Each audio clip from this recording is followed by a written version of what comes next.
आचार्य रामचंद्र शुक्ल ने पहला मौलिक उपन्यास किसे माना है? ए परीक्षा गुरु, बी रहस्य कथा, सी नूतन ब्रह्मचारी, डी सो अजान एक सुजान को। बहुत अच्छा क्वेश्चन है। आंसर परीक्षा गुरु का। इसका प्रकाशन वर्ष 1882 ईस्वी को माना गया है। किनके द्वारा लिखा गया है ये भी आप ध्यान रखेंगे। ये श्रीनिवास राय के द्वारा लिखी गई उपन्यास है। बहुत महत्वपूर्ण है क्योंकि प्रथम उपन्यास आचार्य रामचंद्र शुक्ल के द्वारा माना गया है, इसलिए आप सभी लोग ध्यान रखेंगे। ठीक है, श्रीनिवास दास के द्वारा कब? 1882 ईस्वी में। भी आप इसे लगा लेंगे। उसके बाद पंडित गौरी दत्त जो है, ठीक है, जो गोपाल राय गहमरी हैं, ये भी इम्पोर्टेंट रहता है। गोपाल राय ये किनको प्रथम उपन्यास मानते हैं? जो पंडित गौरी दत्त के द्वारा लिखी गई उपन्यास है। इस उपन्यास का नाम है देवरानी जेठानी की कहानी। इस उपन्यास का समय सीमा 1870 ईस्वी होती है। उसी प्रकार विजय शंकर एक विद्वान है, ये प्रथम उपन्यास मानते हैं, पर उस उपन्यास का नाम क्या है? जो श्रद्धाराम फिलोरी के द्वारा लिखी गई उपन्यास है। किनके द्वारा? श्रद्धाराम फिलोरी के द्वारा। कब? ठीक है, तो ये भाग्यवती को मानते हैं। किनको मानते हैं? भाग्यवती का। इसका समय सीमा 1877 ईस्वी हो जाती है। इस तरह से एक और महान विद्वान है जिनका नाम है बालकृष्ण भट्ट। ये 3 उपन्यास लिखे हैं और ये प्रथम उपन्यास के तौर पर नूतन ब्रह्मचारी को मानते हैं। ठीक है, जो 1890 ईस्वी में लिखी गई है। उसके बाद रहस्य कथा इन्हीं के द्वारा लिखा गया है। कौन सा रहस्य कथा? जो 1879 ईस्वी में। और तीनों इन्हीं का उपन्यास है। सो अजान एक सुजान। क्या है? सो अजान एक सुजान नाम करके, जो 1892 ईस्वी में लिखी गई थी। तो ये सब इम्पोर्टेंट यहाँ से हो जाती है। इन चीज़ों का आप ध्यान रखेंगे, नहीं तो बाद में फिर पछताएंगे। चूँकि मैं एक क्वेश्चन के साथ बहुत सारे पॉइंट रिलेट करके बता रहा हूँ। सेकेंड क्वेश्चन कि स्कंद गुप्त नाटक में कांति उपस्थित है, यह चेतावनी किसने दी थी? अनंत देवी ने, विजया ने, पृथ्वी सेन ने, स्कंद गुप्त ने। आंसर अनंत देव ने यह चेतावनी दिया था। यह स्कंद गुप्त नाटक जो जयशंकर प्रसाद के द्वारा लिखी गई है। किनके द्वारा? जयशंकर प्रसाद के द्वारा। ये भी इम्पोर्टेंट हो जाती है। जयशंकर प्रसाद का जन्म 1889 ईस्वी में होती है। देवी ने चेतावनी देती है। उसके बाद अनंत देवी जो होता है, यह मगध के सम्राट कुमार गुप्त को छोटी रानी रहती है, जो पुरुरवा की माता रहती है। किसका? पुरुरवा। ये इम्पोर्टेंट होता है क्योंकि पुरुरवा गुप्त जो था ये बहुत बार क्वेश्चन में आया हुआ है। तो इन तथ्यों का आप ध्यान रखेंगे। सेकेंड है, किसने कहा तुम पशु हो, तुम पशु हो, तुम पशु हो? गंधारी ने, युधिष्ठिर ने, कृतवर्मा ने, डी है व्यास ने। आंसर व्यास मुनि ने बोले थे कि तुम पशु हो, तुम पशु हो। ठीक है, यह कथन जो है अंधा युग का कथन है। कहाँ से लिया गया है? अंधा युग नाटक जो है वहीं से यह लिया गया है। ये भी आप ध्यान रखेंगे। बहुत बार क्वेश्चन आया हुआ है कि यह कहाँ की पंक्तियाँ हैं। तो इस तरह पंक्तियों पर आप विशेष ध्यान रखेंगे, नहीं तो फिर आपको दिक्कत की सामना करना पड़ेगा। लेखक कौन है? तो अंधा युग का धर्मवीर भारती है। ये भी आप ध्यान रखेंगे। धर्मवीर भारती इस नाटक का लेखककार हैं। थर्ड, हिंदी हिंदू हिंदुस्तान नारा किस साहित्यकार ने दिया था? माधव प्रसाद मिश्र, सरदार पूरन सिंह, प्रताप नारायण मिश्र, बाल मुकुंद गुप्त ने। हिंदी हिंदू हिंदुस्तान की नारा किसके द्वारा दिया गया है? ये भी बहुत महत्वपूर्ण रखता है क्योंकि यह प्रताप नारायण मिश्र के द्वारा दिया गया नारा है। इसने 1873 ईस्वी में हरिश्चंद्र मैगजीन की स्थापना किए थे। द्विवेदी ने, भारत तेंदुल ने, मौलवी इकराम ने, पंडित जुगल किशोर ने। तो किसने 1873 ईस्वी में हरिश्चंद्र मैगजीन की स्थापना किया था? तो भारत तेंदुल के द्वारा 1873 ईस्वी में स्थापना किया गया था। ये भी इम्पोर्टेंट है। यह पत्र भारत तेंदुल युग का मुख्य पत्र माना जाता है। सबसे प्रमुख पत्र में एक है। किनका? भारत तेंदुल का। ठीक है, इसका नाम 1874 ईस्वी में बदलकर हरिश्चंद्र चंद्रिका रखा गया था। ये भी आप ख्याल रखेंगे, बहुत इम्पोर्टेंट हो जाती है क्योंकि बहुत बार यह क्वेश्चन आया हुआ है। क्या नाम था? हरिश्चंद्र चंद्रिका। तो ये सब पॉइंटों को आपको ख्याल रखना है, ठीक है। इसके अतिरिक्त भारत तेंदु जी ने 1868 ईस्वी ने कवि वचन, ठीक है, कवि वचन सुधा नाम करके एक और पत्र जारी करते हैं जो 1868 ईस्वी में निकलता है। यह मासिक पत्रिका के रूप में जाना जाता है। किस रूप में? तो मासिक पत्रिका में, अर्थात महीने में निकलती है। उसके बाद इनके द्वारा, भारत तेंदु के द्वारा बाल बोधनी नाम करके एक और पत्रिका निकलती है, जिस पत्रिका का प्रकाशन वर्ष 1874 ईस्वी में होती है। किसका? तो बाल बोधनी पत्रिका का। ये भी आप ध्यान रखेंगे। 74 ईस्वी में निकली थी बाल बोधनी नाम करके पत्रिका, जिसमें तीनों पत्र का जो अखबार निकलती थी, यह कहाँ से निकलती थी? तो बनारस से निकलती थी, छपती थी, ठीक है, भारत तेंदु का। 5 है, पंत को किस काव्य कृति पर ज्ञानपीठ पुरस्कार मिला था? लोकायतन, चितबरा, सी है पल्लव, डी है ज्योत्सना। तो किस पर मिला था? तो चितबरम के लिए इनको ज्ञानपीठ पुरस्कार मिली थी। इनको चितबरम के लिए, ठीक है, पंत जी को। बहुत इम्पोर्टेंट। कब? 1968 ईस्वी में इनको प्राप्त हुआ था।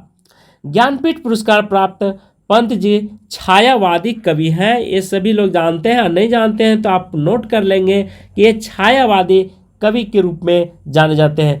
इनको सुकुमार कवि का दर्जा दिया गया है। क्या दिया गया है? सुकुमार कवि का दर्जा दिया गया है। पंत जी ने प्रमुख रचनाएं जैसे ग्रंथि हो गया, ठीक है, और वीणा इन्हीं के द्वारा लिखा गया है। उच्चवास इन्हीं के द्वारा लिखी गई है। ये सब कृतियों का आपको भूलना नहीं। पल्लव यदि आप याद रखेंगे तो पल्लव इन्हीं के द्वारा लिखा गया है। गुंजन भी इन्हीं के द्वारा है, ठीक है। और उसके बाद ग्राम्या नाम करके क्या और कृति लिखी गई थी, तो इन्हीं का कृति है।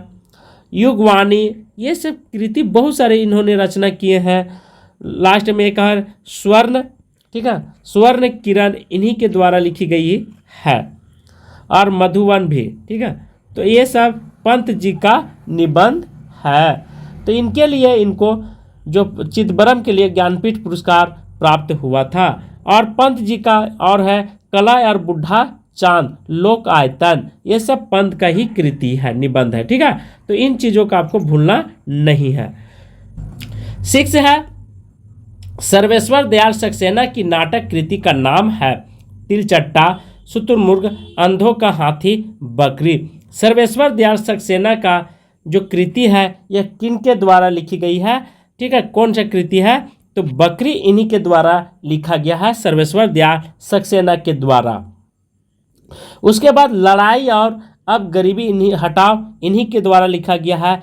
शुतुरमुर्ग ज्ञान देता और अग्निहोत्री, तिलचट्टा, मद्रास तथा अंधों की हाथी शरद जोशी की नाट्य कृति है।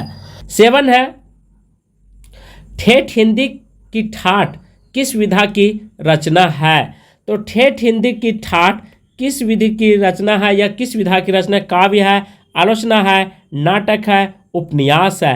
तो ठेठ हिंदी का ठाठ जो है यह उपन्यास विधा से लिया गया है। ये भी आप ध्यान रखेंगे, बहुत इंपॉर्टेंट हो जाती। 8, तोता डाली पर बैठा है, इस काव्य में कौन सा कारक है? करण कारक, संबंध कारक, अधिकरण कारक, अपदान कारक। तो तोता डाली पर बैठा है, यहाँ पे लिखा हुआ में पर, क्या है? में पर। तो कर्ता ने कर्म को करण से अधिकरण में पर, आंसर मेरा बिल्कुल सी पर जाएगा, अधिकरण में पर। 9, बंगाल का अकाल नामक रिपोताज किसकी रचना है? धर्मवीर भारती, रागे राघव, शिवदान सिंह चौहान, उपेंद्र नाथ यस्क का। तो बंगाल का अकाल यह किन के द्वारा लिखी गई है? रागे राघव के द्वारा यह कृति लिखी गई है। आचार्य रामचंद्र शुक्ल के अनुसार कबीर ने अपने साखियों में शुद्धकड़ी भाषा का प्रयोग किया है। शुद्धकड़ी से उनका क्या अभिप्राय है? ब्रज भाषा मिश्रित पूर्वी बोली, बी है ब्रज भाषा मिश्रित खड़ी बोली, सी राजस्थानी पंजाबी मिली खड़ी बोली, डी है 5 भाषाओं से मिश्रित बोली। अर्थात सुधकड़ी भाषा किन भाषाओं से मिक्स होकर के बना है, ये आपसे क्वेश्चन कह रहा है। बहुत अच्छा क्वेश्चन है और आप देने का प्रयास जरूर करेंगे। यदि दे लेते हैं तो भी आपके लिए अच्छी बात है। यह राजस्थानी पंजाबी मिली खड़ी बोली से बोला गया है और उसी भाषा को सुधकड़ी नाम दिया गया। ठीक है, तो इसमें दो, राजस्थानी और पंजाबी को मिली खड़ी बोली को सुधकड़ी कहा गया है। सुंदर दास नाम करके थे, उसने कबीर पच मेली खिचड़ी कहा है कबीर की वाणियों को। ठीक है, और रामचंद्र शुक्ल ने यहाँ पे क्या बोले थे, सधुकुड़ी भाषा कहे हैं कबीर की साखियों को। और हजारी प्रसाद द्विवेदी जी कहते हैं वाणी का डिटेक्टर कह करके कबीरदास को संबोधित किए हैं। और बचन सिंह क्या कहे हैं, तो संत भाषा कहे हैं। ठीक है, किनका, तो कबीरदास की भाषाओं को। तो ये 4 पॉइंट यहाँ से आप नोट कर लेंगे। फर्स्ट है श्याम सुंदर दास के द्वारा पचमेली खिचड़ी कहा जाता है कबीर के वाणियों को, और रामचंद्र शुक्ल को सुधुकड़ी बोले हैं। और थर्ड है आचार्य हजारी प्रसाद द्विवेदी ने वाणी का डिटेक्टर कहते हैं, बचन सिंह कहते हैं संत भाषा कह करके संबोधित किए हैं। तो ये सब तथ्यों को आप चीज़ों को ध्यान रखेंगे। सेकेंड है हजारी प्रसाद द्विवेदी के किस उपन्यास का रैक्सेन आख्यान भी कहा गया है। बाण भट्ट की आत्मकथा, चंद्रोदय लेख, पूर्णवा, डी है अनामत दास का पोथा। तो किसे बोला गया है, रेक्स उपन्यास के रूप में जाना जाता है। आंसर अनामत दास का पोथा, इसे ही रेक्स आख्यान के रूप में जाना जाता है। सेकेंड, मेरे राम का मुकुट भींग रहा है निबंध अपने समय में बड़ा चर्चित रहा। यह निबंध किसकी है, प्रताप नारायण मिश्र, विद्यानिवास मिश्र, कुबेर नाथ राय, हजारी प्रसाद द्विवेदी जी। आंसर विद्यानिवास मिश्र का है। मेरे राम का मुकुट भींग रहा है, यह बहुत विख्यात निबंध है, यह जाकर के पढ़ना चाहिए। क्योंकि मेरे राम के उसके बाद विद्यानिवास ये जो है ये ललित निबंधकार के रूप में जाने जाते हैं। किस रूप में, ललित निबंधकार के रूप में जाने जाते हैं, ये भी आप ख्याल रखेंगे। ठीक है, इसके बाद इनके और बहुत सारे निबंध लिखे हैं, जैसे अन्य है चितवन की छा, इन्हीं के द्वारा लिखा गया है चितवन की छा। और कदम की फूल, ये भी इन्हीं के द्वारा लिखा गया है कदम की फूल। और तुम चंदन हम पानी, ये विद्यानिवास मिश्र के बहुत अच्छे अच्छे निबंध लिखे हैं, इसलिए इन निबंधों को आप याद रखेंगे। और लास्ट में है आंगन की पंछी, इन्हीं का है, विद्यानिवास मिश्र का है। हरा मन, इन्हीं का विद्यानिवास मिश्र का है। और मैंने सिल पहुंचाई, तो ये 4-5 निबंध इन्होंने लिखे, लेकिन बहुत ही फेमस निबंध है। इन निबंधों का समय सीमा और कृति याद रखेंगे किनके द्वारा लिखी गई है। थर्ड है राग गोविंद की रचिता का नाम बताइए, सूरदास, नंददास, रहदास, मीराबाई। तो राग गोविंद किनके द्वारा लिखी गई है, ये बहुत अच्छी क्वेश्चन है, आप इसे जरूर जवाब देंगे। आंसर मीराबाई के द्वारा लिखा गया, जिन्होंने कृष्ण भक्ति में, ठीक है, अपनी जान दे दिए कृष्ण को पाने के लिए, वो मीरा है। तो राग गोविंद मीरा ने लिखे हैं। इनकी अन्य प्रसिद्ध रचनाएं भी हैं, जैसे नरसिंह जी की मायरा, इन्हीं के द्वारा लिखा गया है, नरसिंह जी की मायरा मीराबाई के द्वारा। राग सोठा अधिक कहेगा, तो राग सोठा मीराबाई के द्वारा लिखी गई है। गीत गोविंद, ठीक है, गीत गोविंद इन्हीं के द्वारा लिखी गई है। तो ये सब तथ्यों का आप ध्यान रखेंगे। और एक है मलार राग सत्यभामा, तो ये मीराबाई के द्वारा लिखा गया है। तो ये कृतियों का आपको ख्याल रखना होगा। 4 है संत कवि गुरु नानक देव का जन्म कहाँ हुआ था। अमृतसर, तंडवाली, सी है नादे, डी है नानक काना में। तो संत कवि गुरु के जन्म कहाँ हुआ था, तलवंडी में हुआ था, ये भी ध्यान रखेंगे। संत गुरु के नाम से जाने जाते थे और बहुत ही विख्यात कवि हैं। और बहुत सारे संत कवि हैं, जैसे रहदास का नाम, ये भी संत कवि के रूप में जाने जाते हैं। नानक हो गए, ये संत कवि हैं। दास, ठीक है, ये मलुक दास, ये भी संत कवि के अंतर्गत आते हैं। ये प्रमुख जो थे ये निर्गुण कवि काव्य धारा से ताल्लुक रखते हैं। और भक्ति धारा के दूसरी काव्य धारा, इसे प्रेमाश्री के नाम से भी जाना जाता है। तो ये सब चीज़ों का आप ध्यान रखेंगे। और दादू भी इसी पंक्ति में आते हैं, ठीक है, संत कवि के रूप में। और कबीर भी, ये सब क्या है, संत कवि। इन्होंने न मूर्ति पूजा पर विश्वास किए, न मंदिर न मस्जिद में, केवल ये उस स्वरूप को देखना चाहते थे जो अदृश्य है, उसी स्वरूप को ये सब मानते थे।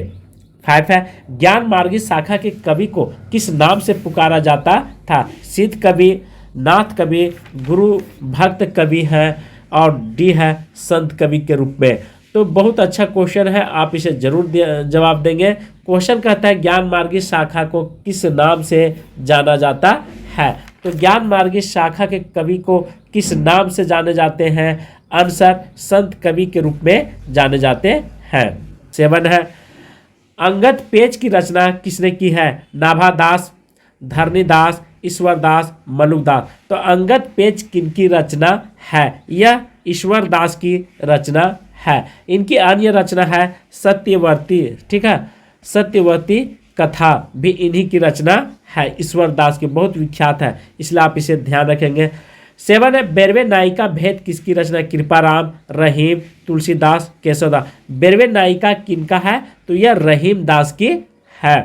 8 है, ये हिंदी के प्रधान आचार्य में माने जाते हैं और इनका भाषा भूषण अलंकार ग्रंथ एक बहुत ही प्रचलित पाठ ग्रंथ रहा है।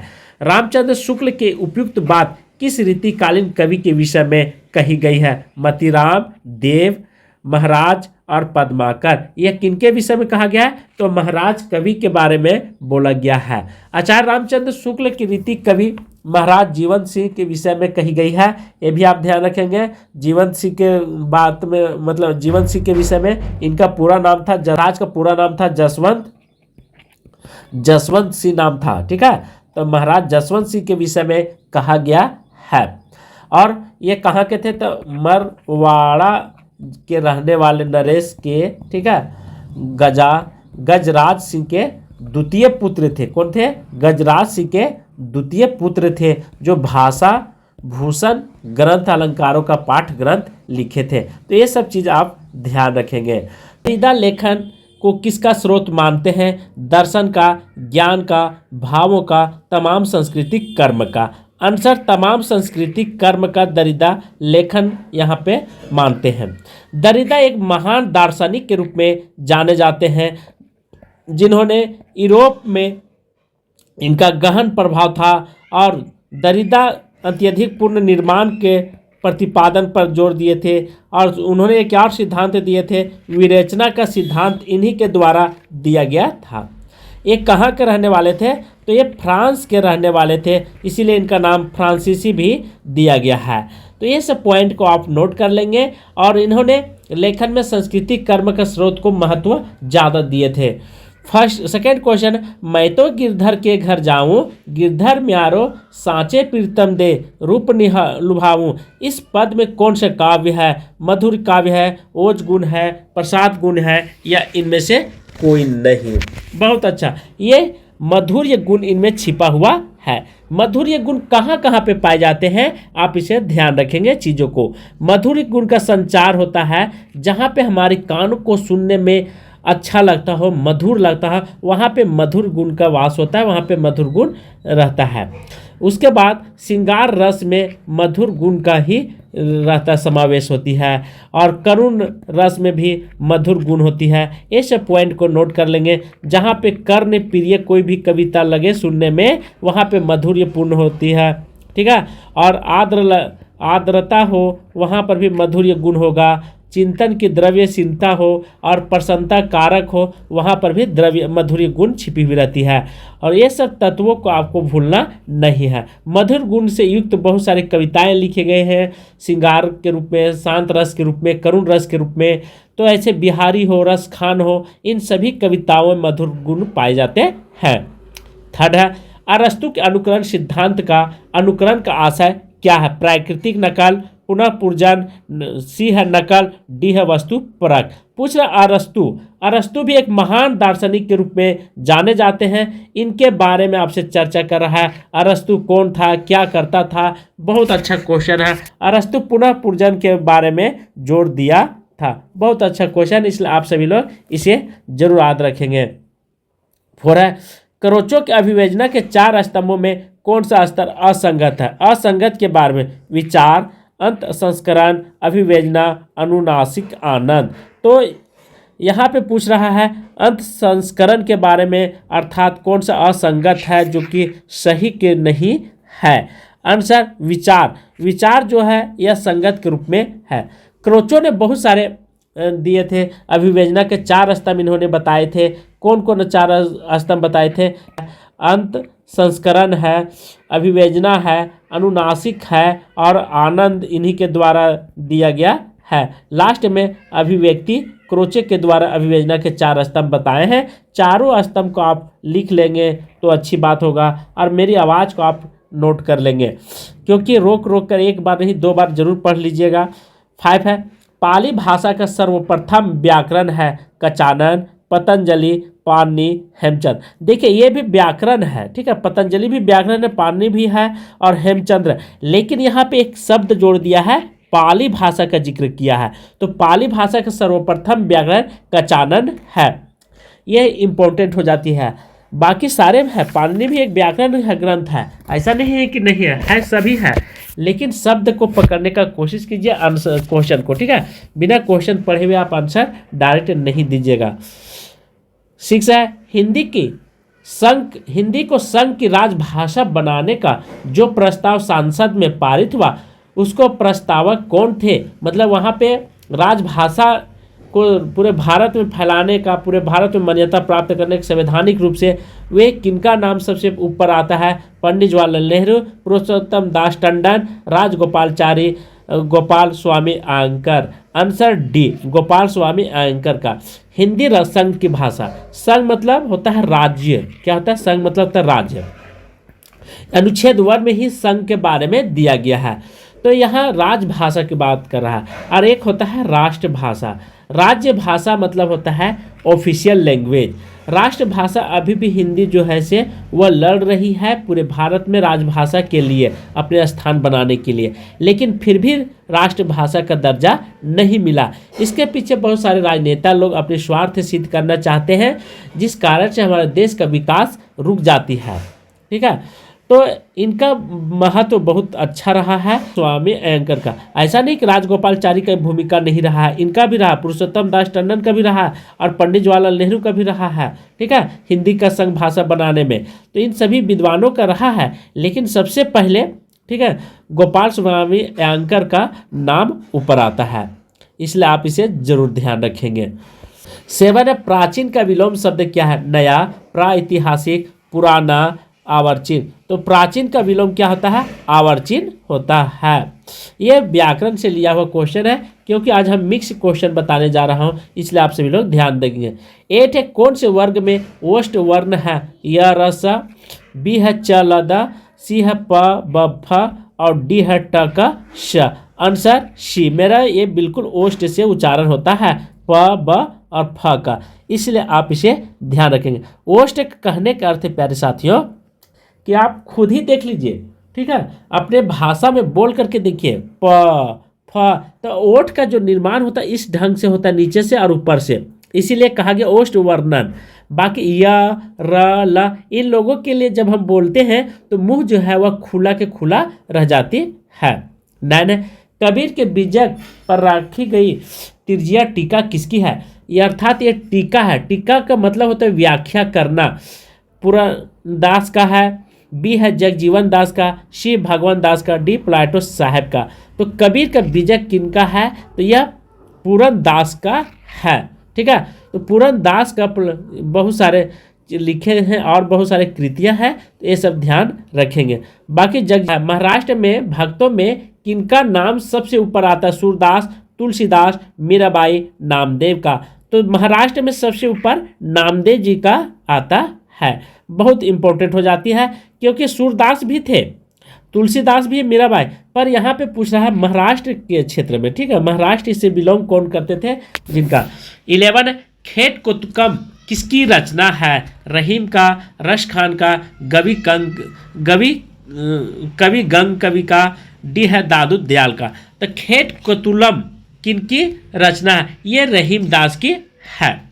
खेत कतुलम के अलावा इनकी और बहुत सारे रचना है, जैसे नगर शोभा इन्हीं की रचना है, ये भी इम्पोर्टेंट है, चीज़ों का आप लिख लेंगे।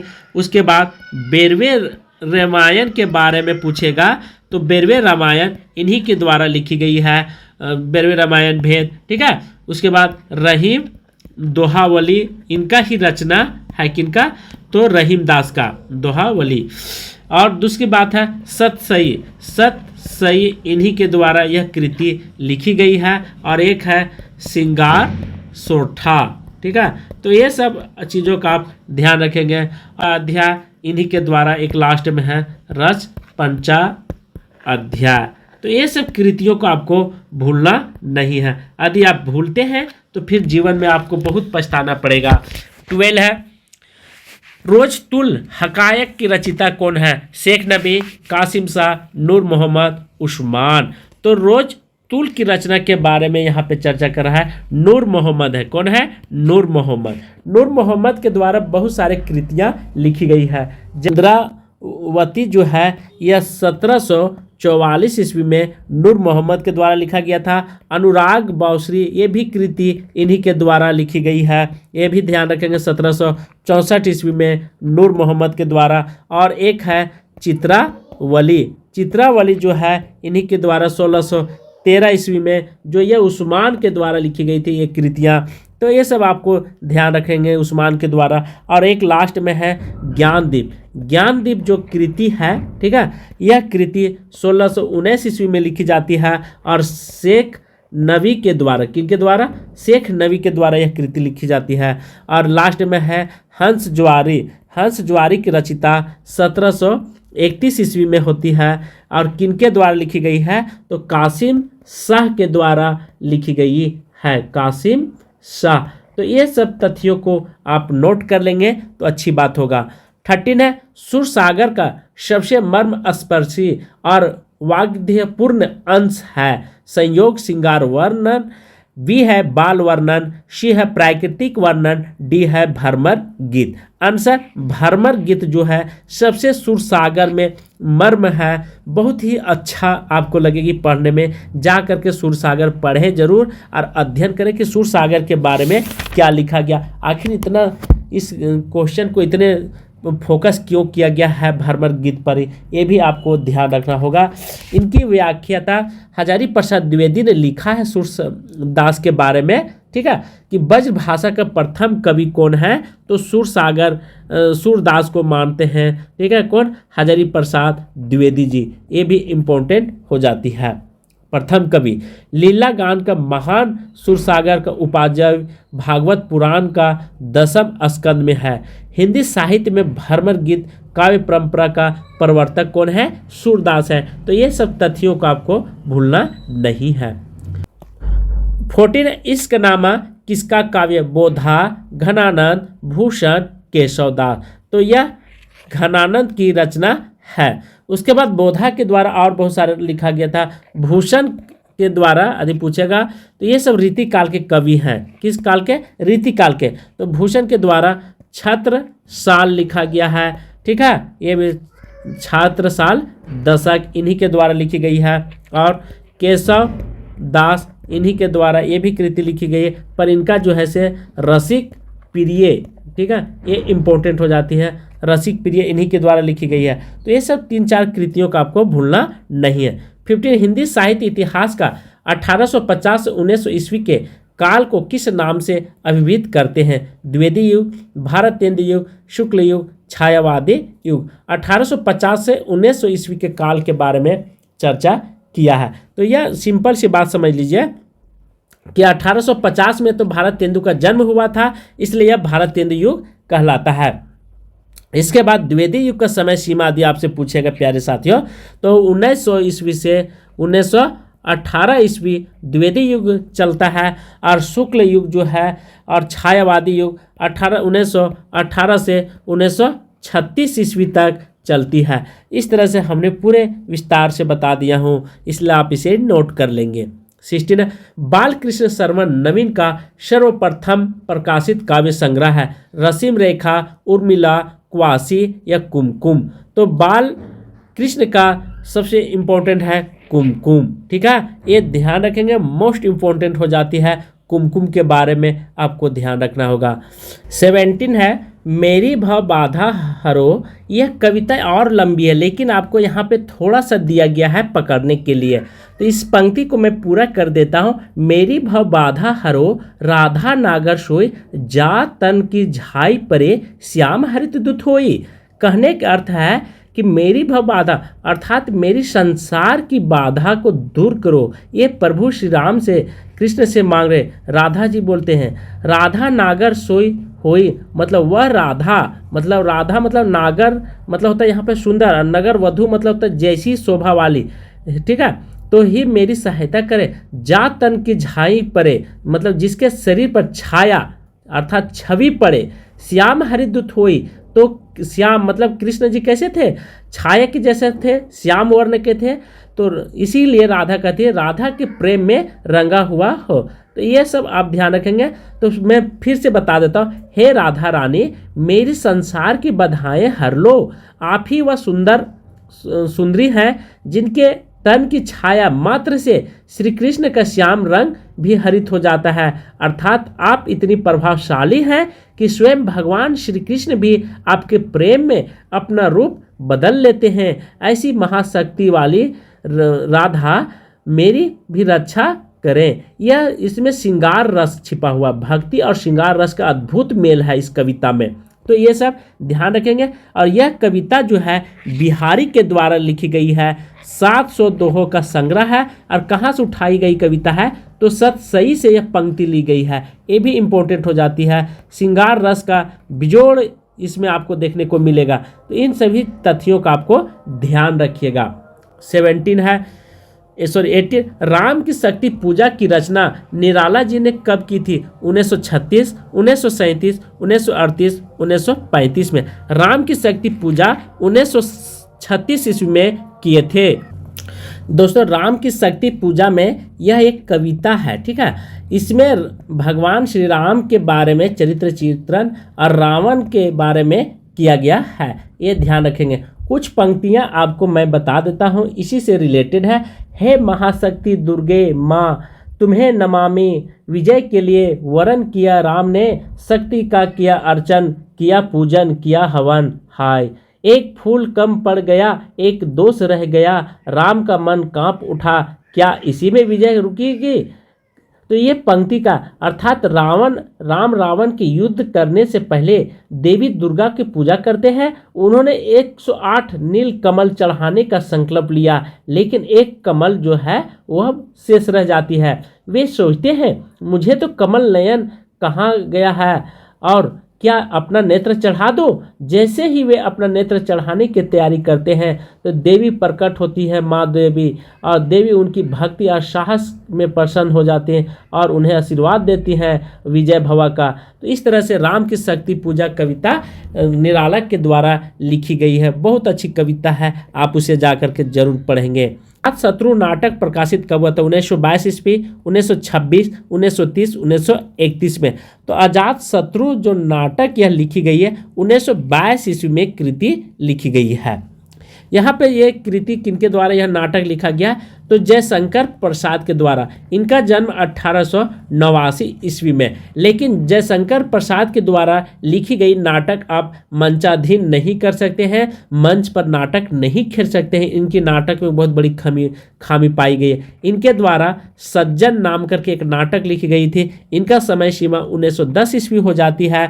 कल्याणी का आदि समय सीमा आदि आपसे पूछेगा, तो कल्याणी का समय सीमा आप ध्यान रखेंगे, इनका समय सीमा 1912 ईस्वी होती है। और करुणालय इन्हीं के द्वारा लिखा गया है, जिनका समय सीमा 1912 ईस्वी ये भी हो जाता है।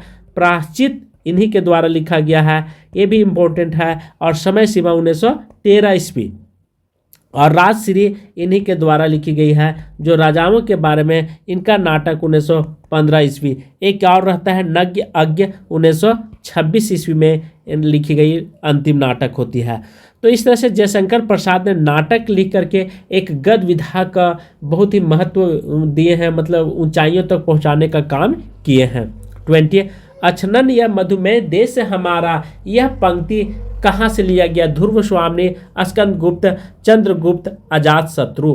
तो अचनन यह मधुदेश हमारा, यह पंक्ति चंद्रगुप्त से उठाया गया पंक्ति है। बहुत अच्छा है। यह भी एक नाटक है और यह नाटक किनका है? तो जयशंकर प्रसाद के द्वारा यह नाटक लिखी गई है। ये भी आप ध्यान रखेंगे क्योंकि ध्रुव स्वामी, स्कंदगुप्त, अजातशत्रु ये सब जयशंकर प्रसाद के द्वारा ही लिखी गई, पर चंद्रगुप्त में यह पंक्ति दिया हुआ था। यह पंक्ति और आगे लंबी है तो इसे भी मैं बता देता हूँ।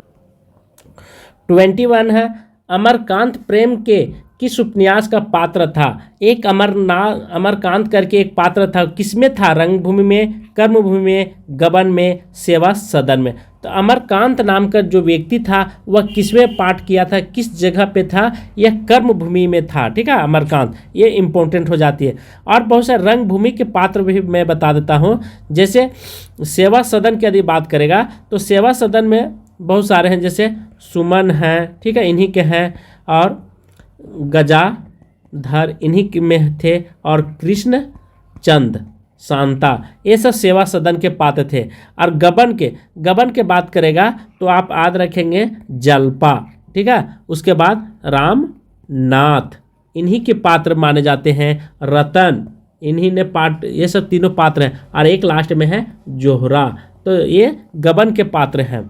उसके बाद रंगभूमि में 3-4 हैं, जैसे सूरदास थे, रंगभूमि में है, ये भी इम्पोर्टेंट हो जाता है। कभी पूछेगा सूरदास कहाँ पाठ किए थे, और एक सोफिया नाम करके थे, यहीं पे थे, ठीक है, रंगभूमि में पात्र किए थे।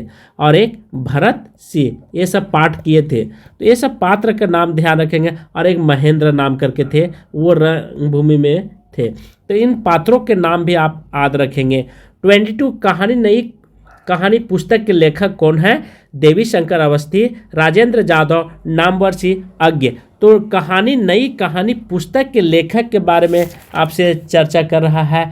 आंसर नामवर सिंह है। नामवर सिंह इनका कृति है, इन्हीं के द्वारा यह कहानी लिखी गई है। और बहुत सारे कृतियाँ और भी लिखी गई है, पर आपको उतना ध्यान देने की जरूरत नहीं है। 23 है, भारतेंदु बाबू हरिश्चंद्र का जीवन चरित्र ग्रंथ रचनाकार कौन है? राधा कृष्ण दास, श्याम सुंदर दास, श्रीधर पाठक, महावीर प्रसाद द्विवेदी जी। तो भारतेंदु बाबू हरिश्चंद्र का जीवन चरित्र का रचनाकार कौन है? आंसर यहाँ पे ध्यान रखेंगे, राधा कृष्ण दास जी है। राधा कृष्ण दास के द्वारा बहुत सारे कृति लिखी गई थी 1940 में, ठीक है, राधा कृष्ण दास के द्वारा लिखी गई है। उसके बाद प्राचीन पंडित कवि 1918 में प्रसाद द्विवेदी के द्वारा लिखी गई थी। कब? 1918 ईस्वी में लिखी गई है प्राचीन, ठीक है, प्राचीन पंडित कवि, ये इन्हीं के द्वारा लिखी गई है, महावीर प्रसाद द्विवेदी के द्वारा लिखी गई है। 24 बनारस अखबार का प्रकाशन शुरू हुआ 1840, 1841, 1844 और 1845। बनारस अखबार का प्रकाशन कब हुआ था? 1845 ईस्वी में हुई थी। देखिए बनारस अखबार जो था यह कहाँ से और कितने दिनों के बाद निकाली गई थी, ये भी इम्पोर्टेंट हो जाती है। तो बनारस अखबार 1845 में, जिसका संपादन कौन थे?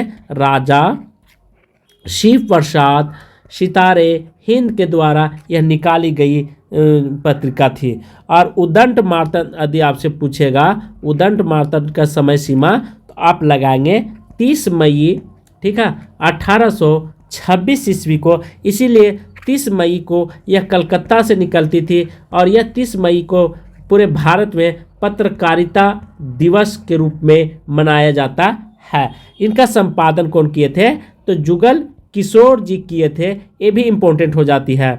25 है, कृपा राम द्वारा रचित नायिका भेद की सबसे पुरानी पुस्तक कौन है? हित तरंगिणी, श्रुति भूषण, उज्ज्वल नीलमणि, कर्णभरण। तो कृपा राम द्वारा, ये इम्पोर्टेंट हो जाती है। कृपा राम द्वारा क्या लिखा गया था? हित तरंगिणी का निर्माण किया जाता है। उसके बाद श्रुति भूषण के द्वारा और कर्णभरण, ये सब आपको ध्यान रखना है। कृपा राम हित तरंगिणी कब लिखी गई थी? 1541 ईस्वी में इसकी समय सीमा है। यह रीति निरूपक कवि के रूप में जानी जाती है और पुरानी पुस्तक मानी जाती है। भेदोभाद का उल्लेख है। यहाँ पे 5 तरंग विभक्त किया गया। कितना? 5, ठीक है, तरंगों में विभक्त किया गया है।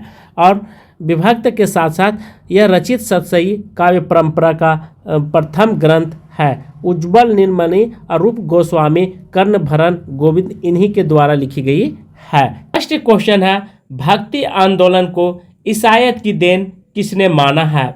ए ग्रियर्सन, बी रामचंद्र शुक्ल, सी हजारी प्रसाद द्विवेदी जी, डी नामवर सिंह। तो भक्ति आंदोलन का ईसाईयत की देन के बारे में पूछा है।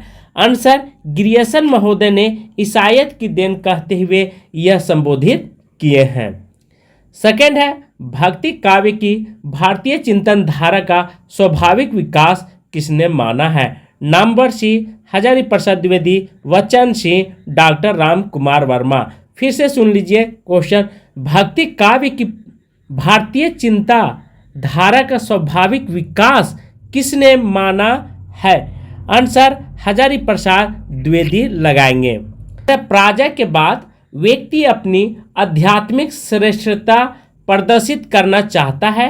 यही मनोवृत्ति भक्ति आंदोलन का स्रोत है। यह कथन किसका है? बाबू श्याम सुंदर दास, बाबू गुलाब राय, आचार्य रामचंद्र शुक्ल, पंडित हजारी प्रसाद द्विवेदी जी। तो कथन पर भी आप विशेष ध्यान रखेंगे कि इन कथनों के बारे में बहुत सारे परीक्षाओं में, नेट जीआरएफ में भी आंसर बाबू गुलाब राय, ठीक है, तो यह बात आप ध्यान रखेंगे। 4 है, भक्ति काल को हिंदी साहित्य का स्वर्ण युग किसने कहा?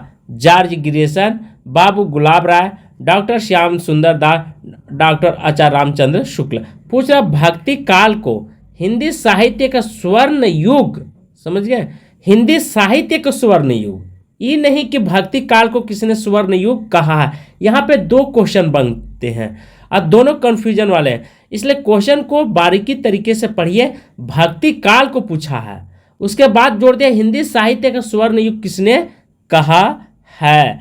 आंसर, श्याम सुंदर दास ने कहा। यदि पूछेगा आपको कि भक्ति काल को स्वर्ण युग किसने कहा है, तो आप लगाएंगे ग्रियर्सन महोदय, ठीक है। लेकिन यहाँ पूछ रहा है हिंदी साहित्य का स्वर्ण युग के बारे में पूछा है, किसने कहा है भक्ति काल को, तो श्याम सुंदर दास लगाएंगे।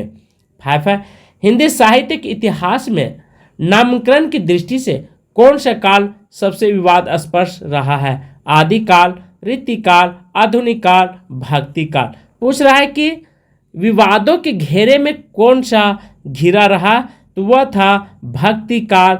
ऑप्शन डी बिल्कुल सही है। 6 है, भक्ति को धर्म का रसात्मक रूप किसने माना है? डॉक्टर ग्रियर्सन, डॉक्टर आचार्य रामचंद्र शुक्ल, राम कुमार वर्मा, डी है राहुल सकृत्यायन।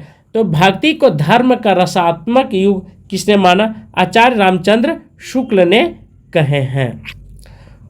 7 है, भक्ति काल को हिंदी साहित्य का स्वर्ण युग कहा जाता है क्योंकि इस काल में हिंदी साहित्य की सभी विधाओं में साहित्य सृजन हुआ।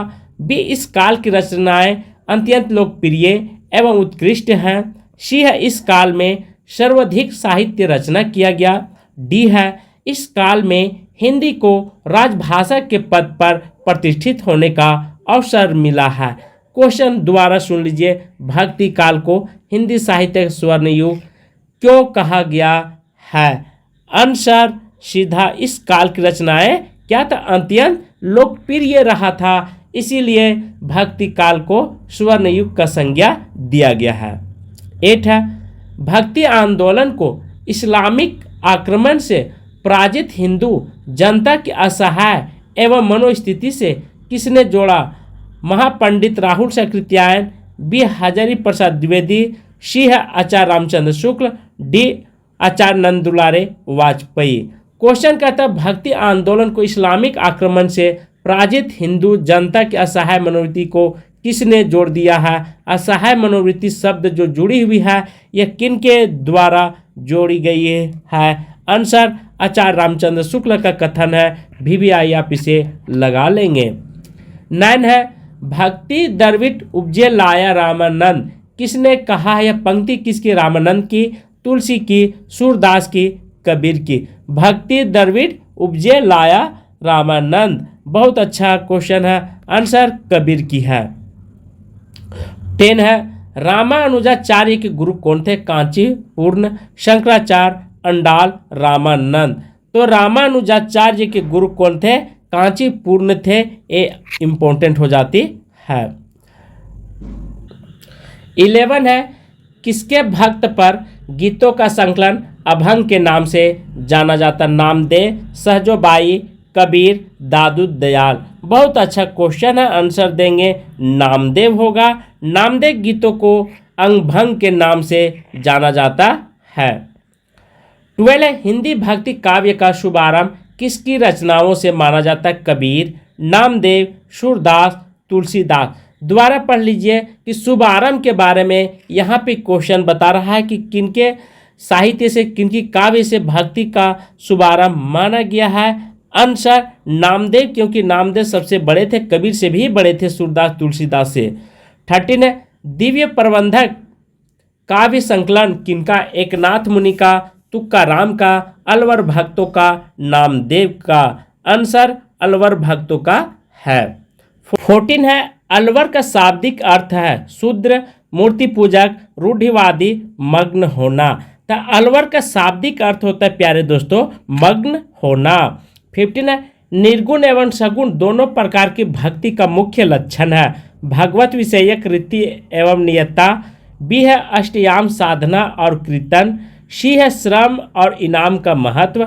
डी है सदा जीवन उच्च विचार। तो निर्गुण एवं सगुण दोनों प्रकार की भक्ति का मुख्य काम क्या है? आंसर भगवत विषय रीति की अन्यता। ये इंपॉर्टेंट हो जाती है क्योंकि ऐसे क्वेश्चन बहुत कम आपको पढ़ने को मिलती है। Option A. 16 है, नामवर के गीतों का सबसे पहले संपादन किसने किया था? संत एकनाथ ने, नाथ मुनि, ज्ञानेश्वर, नामदेव ने। तो नामवर के गीतों का संकलन किन के द्वारा किया गया था? आंसर नाथ मुनि के द्वारा किया गया था। 70 अलवर गायकों की संख्या कितना? 10, 11, 12, 13। तो अलवर गायकों की संख्या कितना है? बहुत अच्छा क्वेश्चन, आंसर 12 है। 18 है, अलवर महिला संत का नाम क्या है? अपला, गार्गी, राबिया, अंडाल। तो अलवर महिला का नाम पूछ रहा है, ठीक है, तो इनका नाम था अंडाल था। 19 है, रामानुजाचार्य किसकी उपासना पर जोर दिया था? विष्णु जी की, कृष्ण जी की, शिव जी की या शक्ति की? तो रामानुजाचार्य की जो मत चलाया गया था वे किनको उपासना करने पर विशेष ध्यान दिए थे? तो विष्णु जी पर, ठीक है। 20 अवधूत किसे कहते हैं? माधाचार्य के अनुयायियों को। बी है नामवर्क के वैराग्यों को। सी रामानंद के वैराग्यों को। डी है चैतन्य के सन्यासियों को। तो अवधूत किस नाम से जाना जाता है? बहुत अच्छा है, आंसर रामानंद के वैराग्यों को अवधूत के नाम से जाने जाते हैं।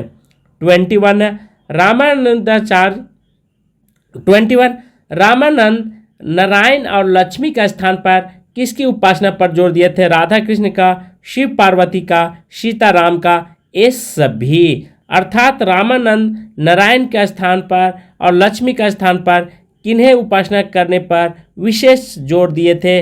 आंसर सीता और राम का, क्योंकि सभी रूप एक ही हैं। 22 है, योग साधना के प्रवर्तक तथा आदि गुरु माने जाते हैं गोरखनाथ, बुद्ध, विष्णु या शिव। तो योग साधना के आदि गुरु किन्हें माना गया है? आंसर शिव को माना गया है।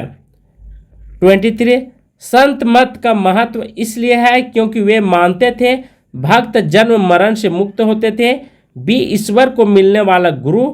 सी भक्ति क्षेत्र में जनजाति पाति का भेद। डी शास्त्रीय ज्ञान का महत्व। सत मत क्यों महत्व है ये आपसे जानना चाह रहा है। ईश्वर को मिलने वाला गुरु, आंसर बी। 24 है, नीमा किस कवि का माता का नाम था? रहीम, सूरदास, कबीर, मलुकदास। तो नीमा किस कवि का नाम था? अर्थात किनके कवि की माता का नाम नीमा था? आंसर कबीर का। 25 उत्तर भारत में विष्णु भक्ति के संस्थापक कौन है? तुलसी, रामानुजाचार्य, नामदेव, सूरदास। पूछ रहा है उत्तर भारत में, ठीक है। दक्षिण भारत के मैं यहाँ चर्चा नहीं किया हूँ, इसलिए थोड़ा सा विशेष ध्यान रखेंगे। रामानुजाचार्य।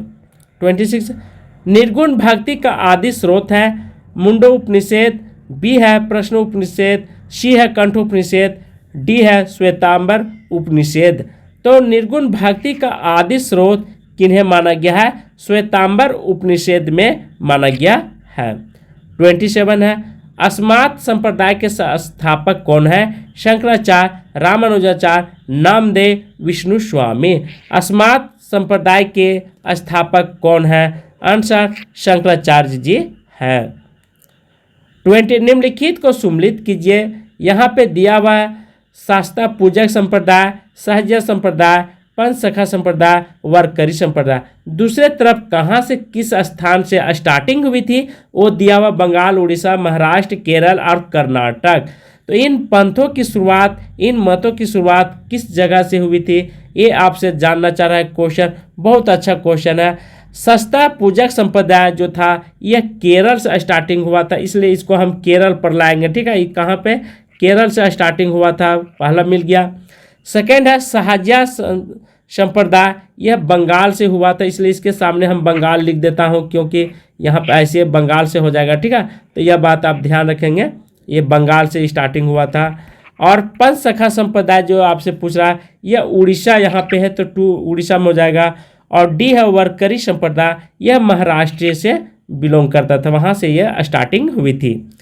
29 है निर्गुण काव्य धारा को ज्ञान श्री और प्रेम श्री 2 भागों में विभाजित करने वाले विद्वान कौन थे?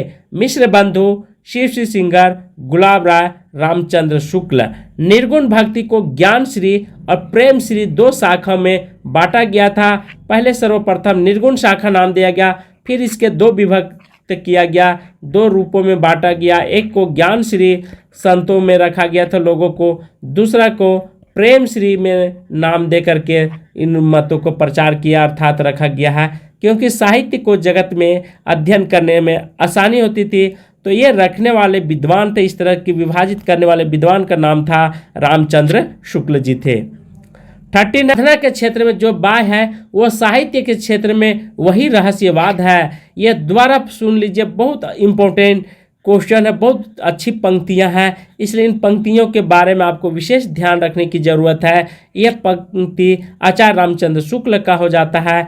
31 विष्णु का सर्वप्रथम उल्लेख मिलता है यजुर्वेद में, अर्थवेद में, ऋग्वेद में, सामवेद में। तो विष्णु का सर्वप्रथम उल्लेख कहाँ मिलता है? आंसर ऋग्वेद में मिलता है। 32 विष्णु धर्म के संस्थापक उल्लेख मिलता है रामानुजाचार्य, माधवाचार्य, निर्विकाचार्य, नामदेव। विष्णु धर्म के संस्थापक का उल्लेख किन के द्वारा किया गया था? तो नामदेव के द्वारा किया गया था।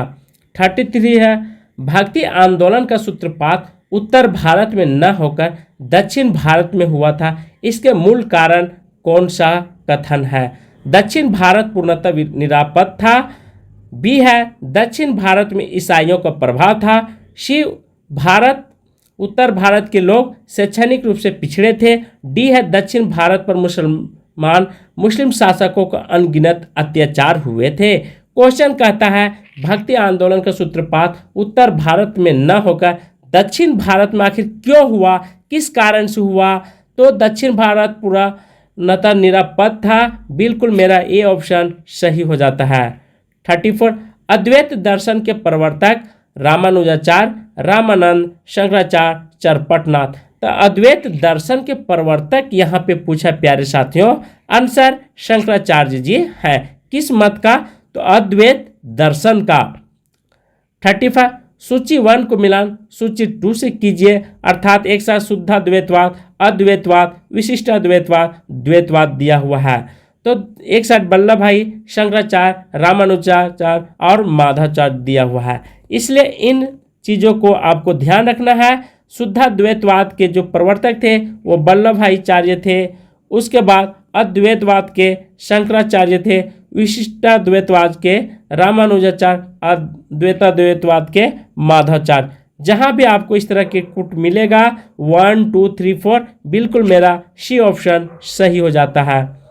36 अद्वैत के प्रवर्तक आचार्य शंकर को किस पुराण में पंथियों ने पर्यच्छन दिशा कहा था? शंकराचार्य दिशा मतवालियों में बड़ा मतभेद था। बी है शंकराचार्य भारत में बौद्ध धर्म को समाप्त करना चाहते थे। सी है शंकराचार्य अद्वैत दर्शन ने भारत को एक सूत्र में बांधा था। डी है बौद्ध धर्म में सभी मनुष्य समान है और शंकराचार्य इसी का अनुकरण करते थे। बहुत अच्छा क्वेश्चन है। आंसर बौद्ध धर्म के सभी मनुष्य समान होते हैं। अभी भी बौद्ध धर्म में ज़्यादा करके भेदभाव कम मिलेगी। 37 है अद्वैतवाद के अनुसार जीव और ब्रह्मा एक है। बी संसार सत्य है। सी जीव और ब्रह्मा अलग अलग है। डी है ब्रह्मा विशेष युक्त है। तो अद्वैतवाद के अनुसार क्या होना चाहिए? जीव और ब्रह्मा क्या है? एक है। ये बिल्कुल मेरा सही है। 38 है भक्ति आंदोलन को दक्षिण से उत्तर भारत लाने का श्रेय किसको? संत नामदेव का, संत रामानंद को, संत एकनाथ को, संत कबीर को। तो भक्ति आंदोलन से दक्षिण भारत लाने का श्रेय किन्हें जाता है? आंसर रामानंद को जाता है। ये इंपॉर्टेंट हो जाती है। 39 हरिदास संप्रदाय के प्रवर्तक कौन है? स्वामी हरिदास, हित हरिवंश, निर्विका, चैतन्य महाप्रभु। तो हरिदास संप्रदाय के प्रवर्तक कौन है? हित हरिवंश राय है। ये इंपॉर्टेंट हो जाती है। 40 है विष्णु धर्म के 4 प्रमुख आचार्यों में से किसने अपने सिद्धांतों में भक्ति और ज्ञान का समुच्चय माना है? रामानुजाचार्य, माधवाचार्य, निर्विका आचार्य। डी है विष्णु स्वामी ने। तो क्वेश्चन कहता है विष्णु धर्म के 4 प्रमुख आचार्यों में किसने अपने सिद्धांतों को भक्ति और ज्ञान का समुच्चय माना है, मतलब संसार माना है? आंसर रामानुजाचार्य ने यह पहल किए थे, माने थे। 41 भक्ति और ज्ञान के पृष्ठभूमि में रामा अवतार संप्रदाय प्रवर्तक किसने किया था? रामानुजाचार्य, रामानंद, विष्णु स्वामी नामक आचार्य ने, निर्विकाचार्य ने। बहुत अच्छा क्वेश्चन है। आंसर रामानंद ने किए थे। ये आप ख्याल रखेंगे, याद रखेंगे हमेशा के लिए।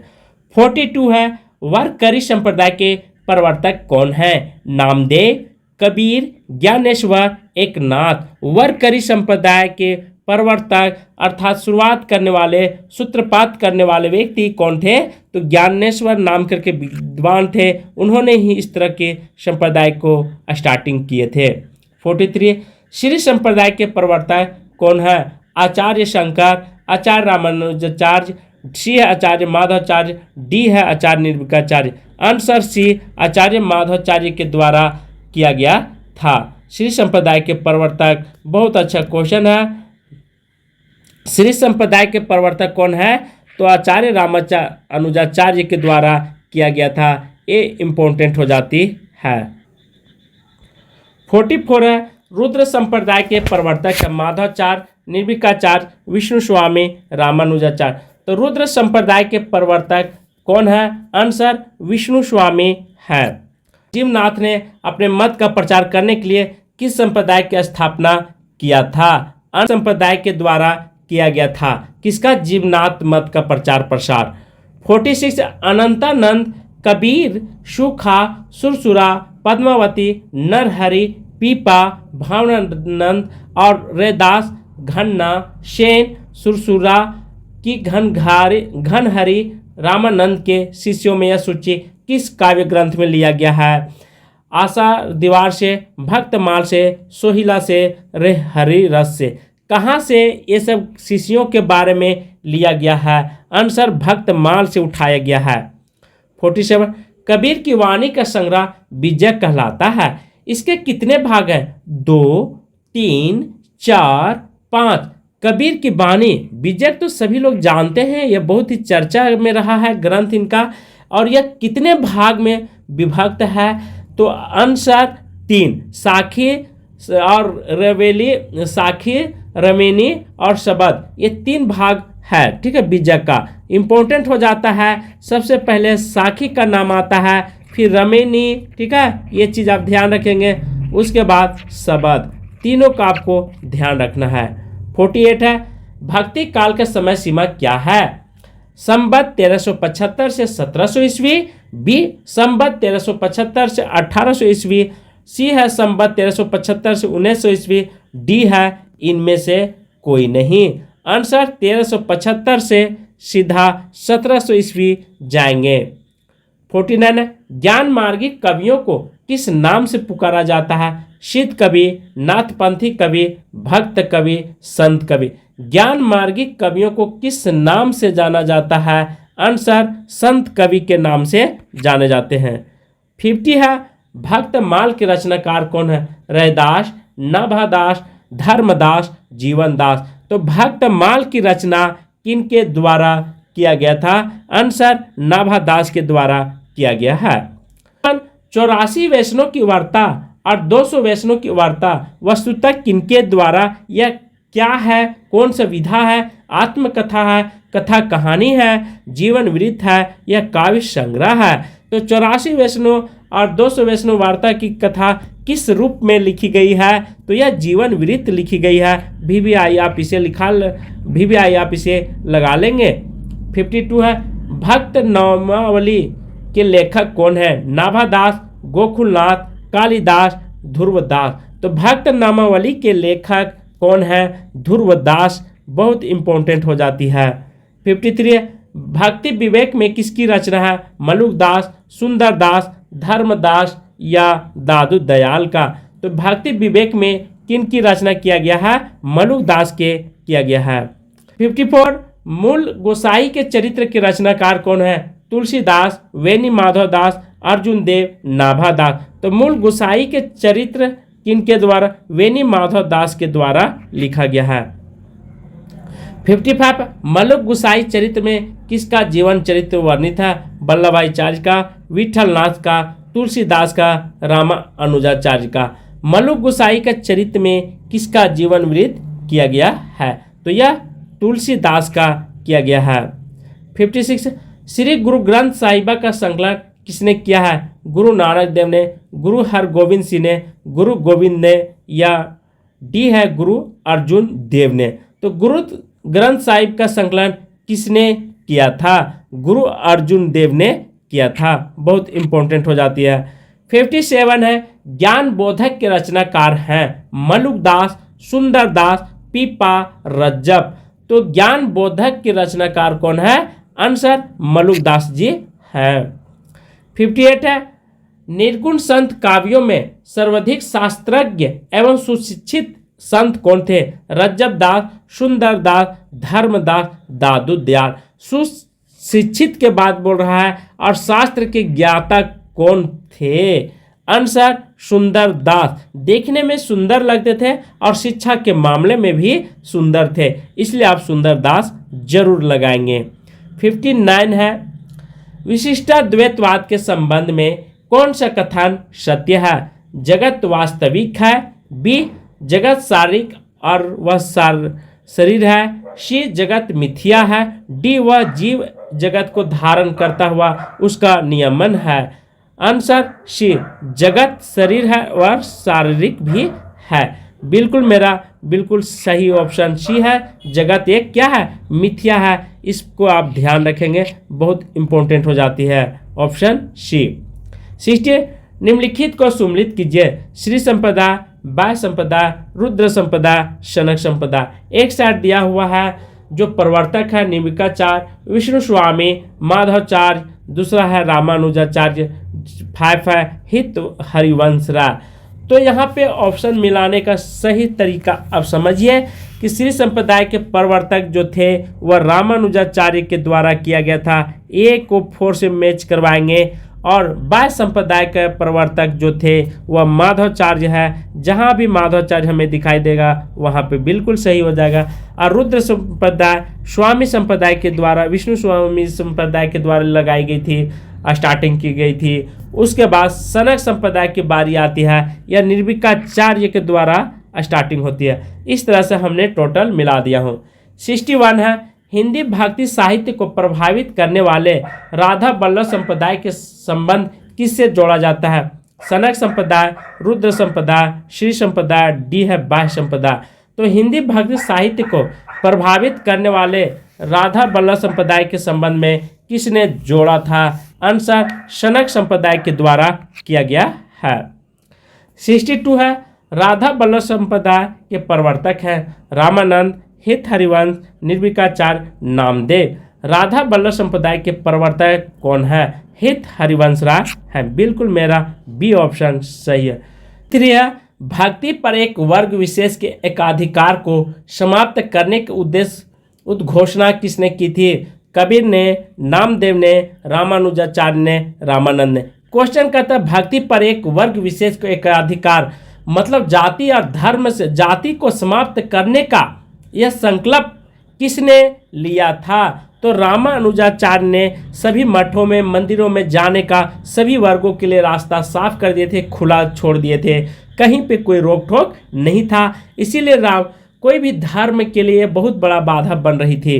64 सनक संप्रदाय को कहा जाता है अद्वैतवाद, विशिष्टता द्वैतवाद, द्वैतवाद, द्वैता द्वैतवाद। तो सनक संप्रदाय का दूसरा नाम क्या है? आंसर द्वैता द्वैतवाद के नाम से भी जाना जाता है। थोड़ा सा ऑप्शन बिल्कुल मेरा डी सही हो जाता है।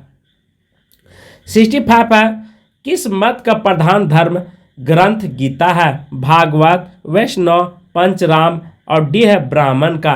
किस मत का प्रधान धर्म ग्रंथ गीता है? आंसर भागवत का। 66 सूफी काव्यों की मुख्य भाषा है अवधी, वज्र, बुंदेली, मगही। तो सूफी काव्यों की मुख्य भाषा क्या है? आंसर अवधी मानी जाती है। 67 है, आचार्य रामचंद्र शुक्ल ने प्रेमाख्यान परंपरा का प्रवर्तक प्रथम कवि माना है। किसे माना? मलुकदास, कुतुबन को, ईसायत को या ईश्वर दास को।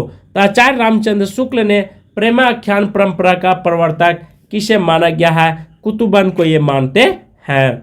68 है, आचार्य शंकर के मायावाद या द्वैतवाद का खंडन कर जीव की स्थिति में सत्य और भावना किसने उपस्थित की थी? निर्विकाचार्य, माधवाचार्य, रामानुजाचार्य, डी है विष्णु स्वामी ने। क्वेश्चन कहता है कि शंकराचार्य के मायावाद और द्वैतवाद का खंडन कर जीवों की स्थिति के सत्य की भावना किसने उपस्थित किया था? आंसर रामानुजाचार्य के द्वारा किया गया था। 69 द्वैता द्वैतवाद के प्रवर्तक आचार्य जिन्होंने अपने सिद्धांत का अधिकतर भागवत पुराण से लिया है। आचार्य शंकर के द्वारा विष्णु स्वामी, निर्विकाचार्य, आचार्य माधव। क्वेश्चन कहता है द्वैतवाद के प्रवर्तक जिन्होंने अधिकतर सिद्धांत भागवत पुराण से लिया है, यह किसने लिया था? यह भी क्वेश्चन बनता है। आंसर माधवाचार्य के द्वारा यह काम किया गया था। 17 है, वह संप्रदाय जिसमें कृष्ण ब्रह्मा है और उनकी भक्ति ही ब्रह्मा को पाने के लिए एकमात्र साधन है। यह राधा मान्य नहीं है। किनका कथन था? द्वैतवाद का, द्वैता द्वैतवाद का, अद्वैतवाद का, शुद्धाद्वैतवाद का। यह पंक्ति किनके द्वारा बोला गया था?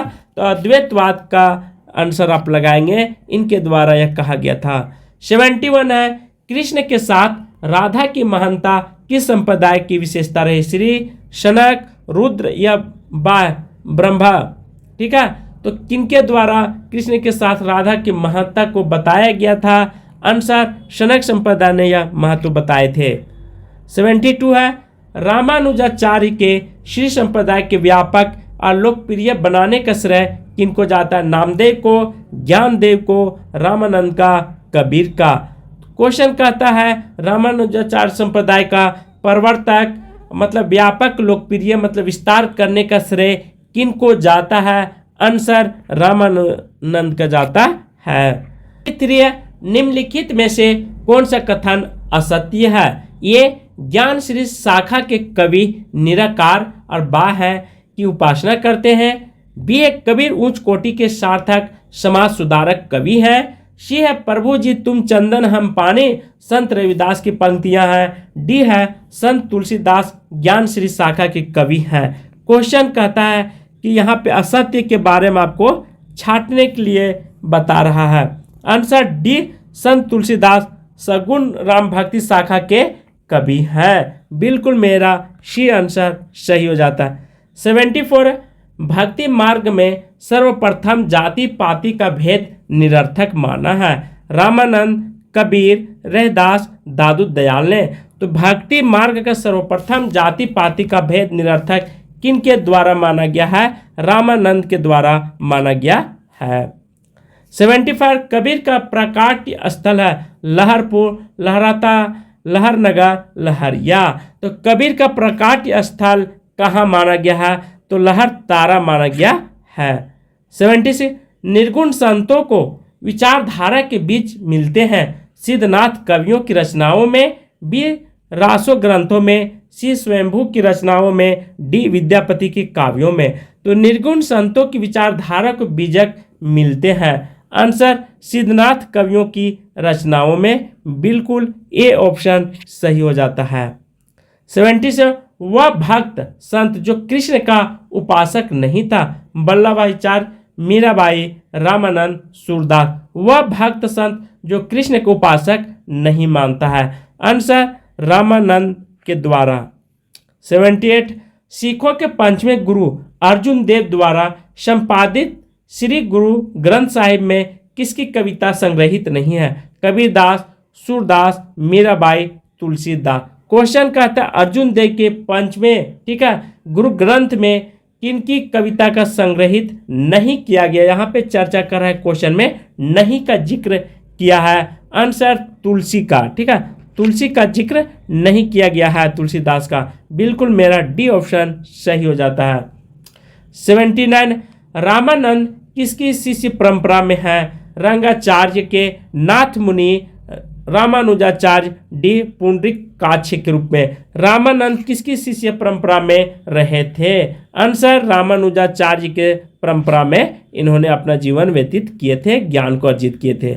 80 है ज्ञान मार्गी शाखा का एक छत्र सम्राट किसे माना गया है? नानक देव को, रैदास को, दादू का, कबीर का।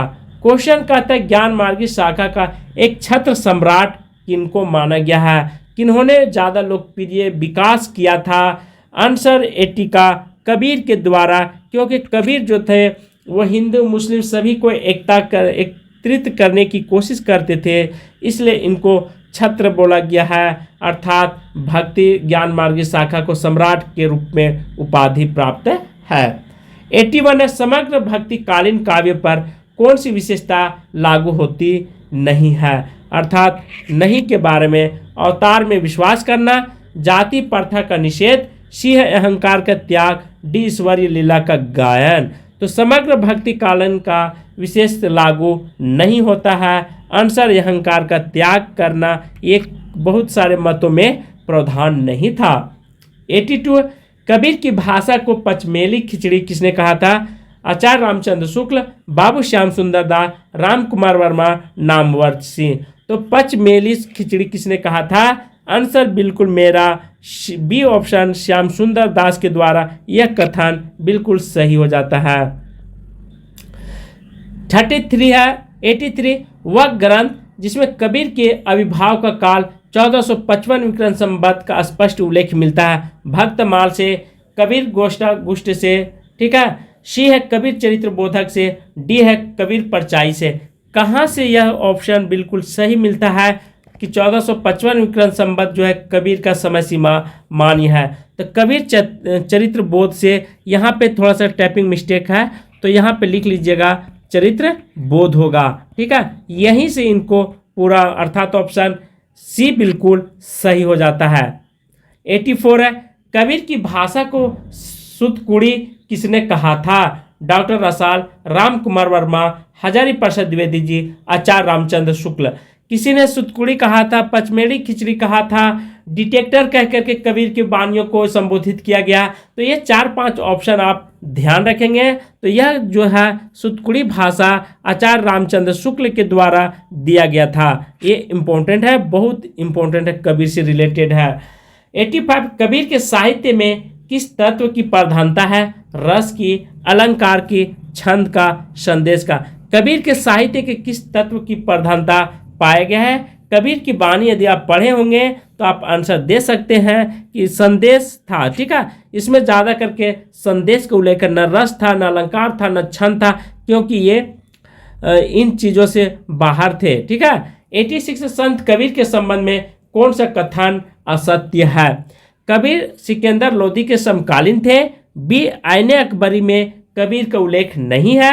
सी, संत रविदास के कबीर को समकालीन थे। डी है, कबीर के काव्य में प्रतीक योजनाओं में सुसंबंधित थे। क्वेश्चन दोबारा सुन लीजिए, संत कबीर के संबंध में कौन सा कथन बिल्कुल असत्य मतलब गलत यहाँ पे जिक्र किया गया है? आंसर, आईने अकबरी में कबीर का उल्लेख नहीं, यह कथन बिल्कुल मेरा असत्य है, ऑप्शन बी। 87 हिंदी का निर्गुण काव्य किस संप्रदाय से प्रभावित माना जाता है? श्री, बाय, नाथ या सनक से? तो हिंदी निर्गुण काव्य परंपरा का प्रभावित करने वाले कहाँ से माने जाते हैं? 87 का ये नाथ मुनि है। ठीक है आंसर। 88 कबीर के दोहे किस नाम से जाना जाता है? उलटवासी, सबद, रबेनी, शाखी? तो कबीर के दोहे किस नाम से जाना जाता है? ए आंसर, शाखी के नाम से जाना जाता है। देखिए इनको 3 भाग थे, सबद, रबेनी और शाखी। ठीक है, तो ये 89 है। संत साहित्य का स्वरूप है मुक्तक काव्य, खंड काव्य, प्रबंध काव्य, गीति नाट्य? तो संत साहित्य का स्वरूप कैसा रहा है? आंसर, मुक्तक काव्य के रूप में रहा है। 90 कबीर के गुरु कौन थे? वल्लभाचार्य, रामानंद, नरहरिदास, विठलनाथ? तो कबीर के गुरु कौन थे? बहुत फेमस है, बहुत बार यह 5वां, 6ठा, 8वां, 9वां हर जगह कबीर के गुरु के बारे में चर्चा जरूर मिलता है। इनका गुरु का नाम था रामानंद था। 91 कबीर का दार्शनिक चिंतन है एकेश्वरवाद, रहस्यवाद या द्वैतवाद, अद्वैतवाद? तो कबीर किस मत को, किस दर्शन से वे प्रभावित थे? आंसर, रहस्यवाद, क्योंकि उनकी कविताओं में रहस्य छिपी रहती है। मीठे गुड़ की तरह आप जब पढ़ेंगे तो स्वाद मिलेगी। 92 है, रहस्यवादी संत कवियों में कबीर को सर्वोच्च माना है? आचार्य रामचंद्र शुक्ल, हजारी प्रसाद द्विवेदी, आचार्य सुंदर दास, डी है बाबू गुलाब राय? तो रहस्यवादी संत कवियों में कबीर को सर्वोच्च किनके द्वारा माना गया है?